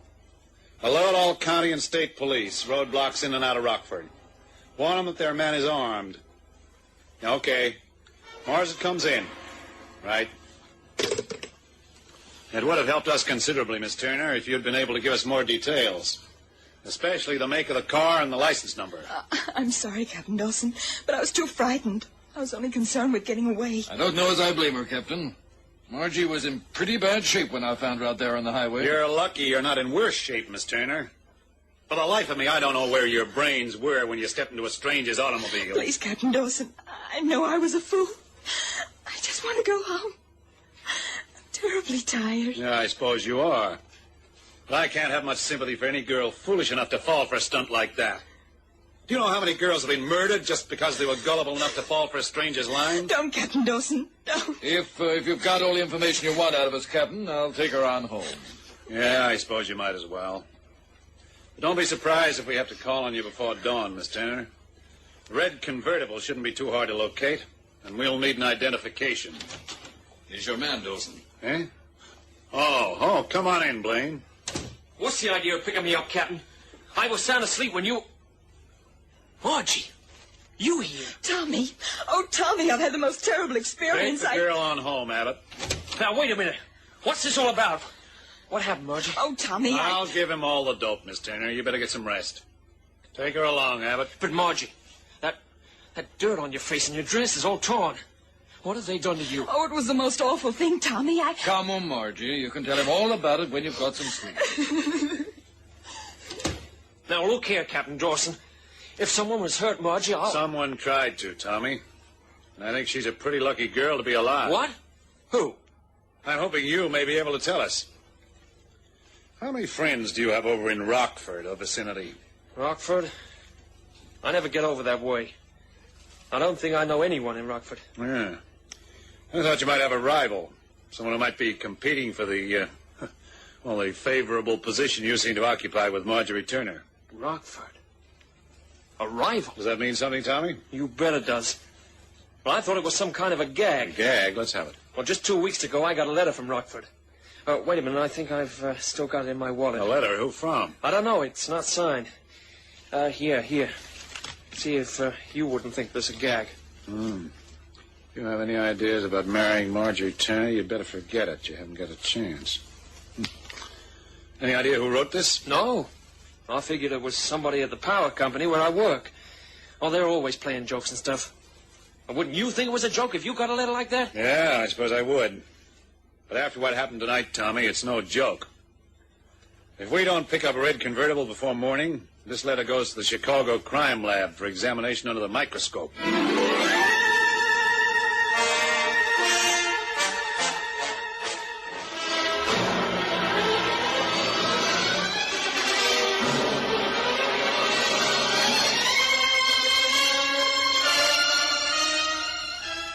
Naturally, the attempted abduction of Marjorie Turner made newspaper headlines in many sections of the country.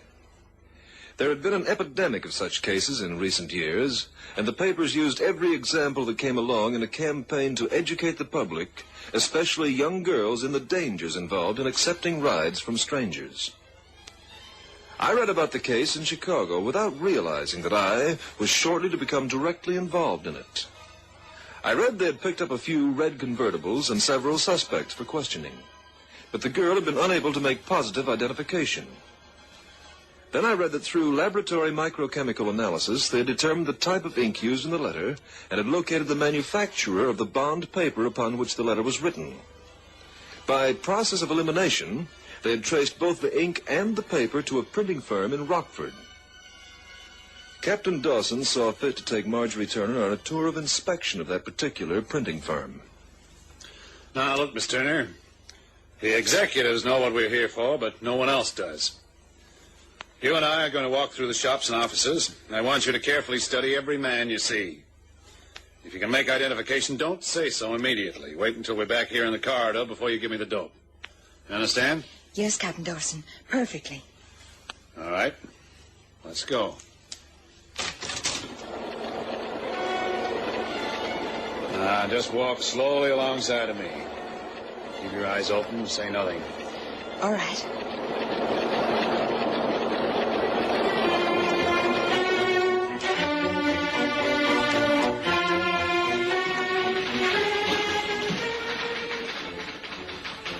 Just keep walking slowly, Miss Turner.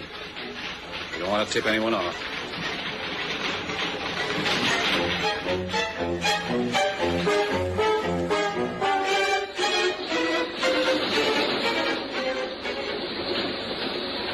These are the shop workers.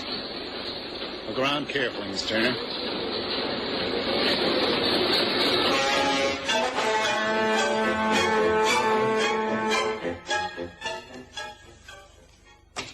Well, that just about covers the whole plant. Come on out into the corridor. Captain Dawson. Captain Dawson, he's there. You sure? I know he's the one. He was in the office section, sitting at the desk next to the far window.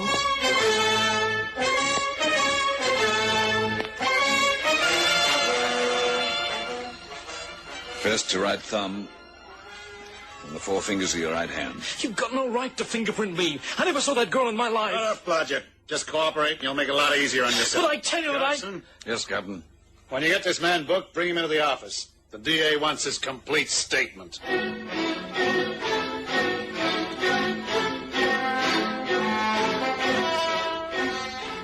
The next day, I read in the papers that Fred Blodgett, 24, an accountant for a Rockford printing firm, had been indicted by the grand jury for abduction and attempted murder.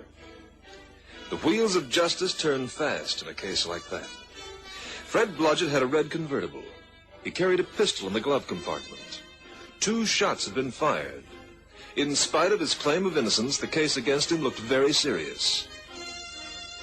That same afternoon, a very distraught woman was ushered into my office.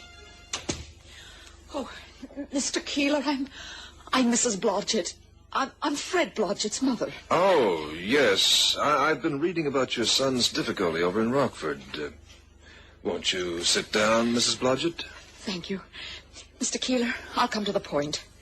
My son is completely innocent of that crime they're charging him with. Well, I hope you're right, Mrs. Blodgett, but I don't quite see how I fit into the picture. All I know about the case is what I've been reading. Well, my lawyer has obtained permission from the district attorney's office for Fred to take a lie detector test. Oh, I see. Now I'm beginning to understand. Do you think a polygraph test will clear your boy? I know it will. Why, Fred wouldn't do a thing like that, Mr. Keeler. What about the red convertible? And the gun? He has a permit to carry that gun. Why, he often transports company funds in his car. But 2 shots were fired, Mrs. Blodgett. I know that, but he said he tried the gun outright after he got it. Well, it was just to make sure it was working properly. But what about that threatening letter sent to young Tommy Blaine? Oh, they haven't proved that it's Fred's handwriting. They're just trying to make everybody think that it is. Mrs. Blodgett, are you positive that your son is innocent? Oh, if I only could be positive. But I have to know, Mr. Keeler. Regardless of how the lie test comes out, I want my boy to take it. It's the only way I can ever be sure.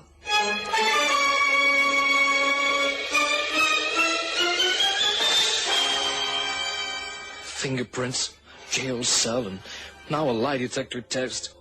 How much do they think they can do to an innocent person? If you are innocent, you'll be glad you took this test, Fred. Oh, you'll see. All the scientific gadgets in the world won't make me confess to something I didn't do. All right, now just calm down and answer just yes or no, please. Any further talk will only delay the test. Okay, go ahead. But I'll make this Margie Turner mightily sorry for what she's done to me. Is your name Frederick Blodgett? Yes. Do you live in Rockford? Yes. Do you own a 1947 convertible? Yes. Do you carry a gun? Yes. Have you eaten today? Yes. Do you know Marjorie Turner? No. Have you ever seen Marjorie Turner? Yes. When she accused me of... Just yes or no, please. Did you write that note to Tommy Blaine? No. Do you know Tommy Blaine? No.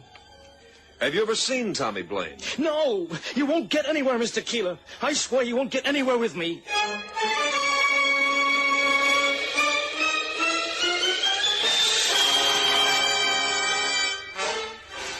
My name is Keeler, Miss Turner. Captain Dawson said he didn't think you'd mind if I called on you. Of course not, Mr. Keeler.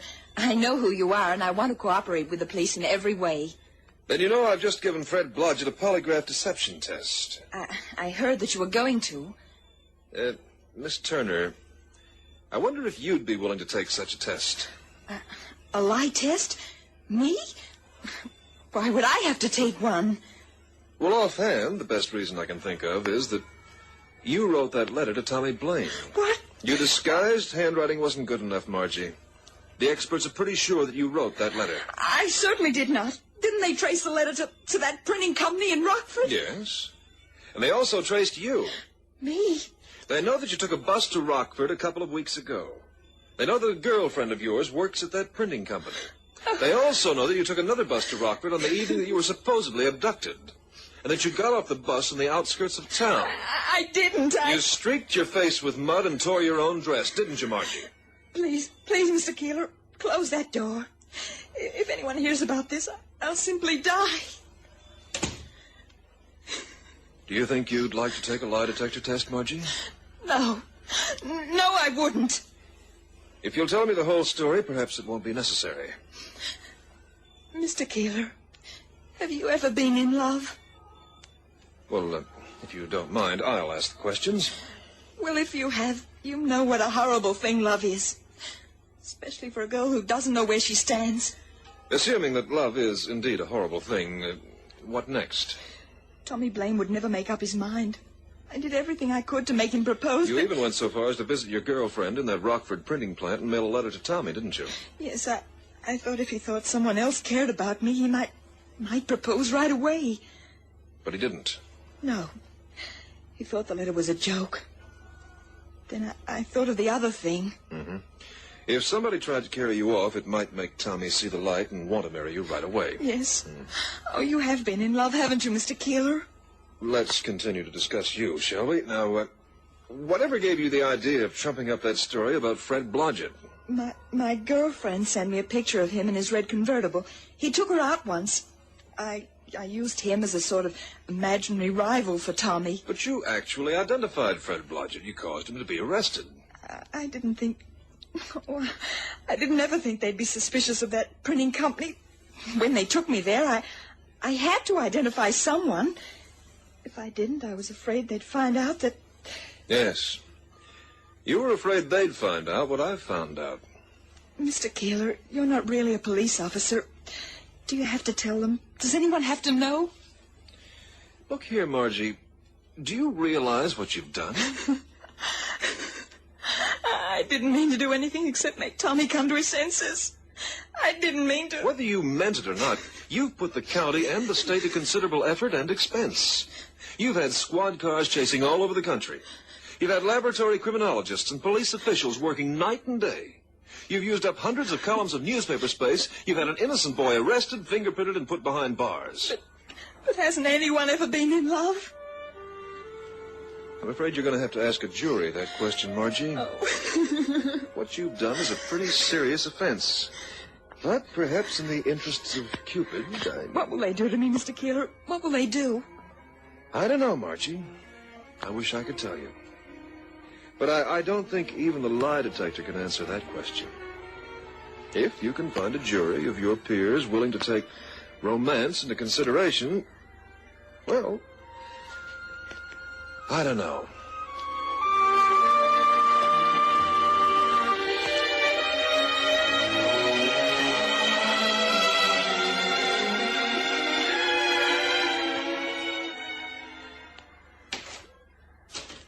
Oh, Mr. Keeler, the most wonderful thing happened. Huh? Oh, hello, Margie. I'm on probation. Really? Well, good girl, but I won't congratulate you, young lady, until I find out how you behave from here on in. Oh, but you'll have to congratulate me for something else, Mr. Keeler. I'm going to be married.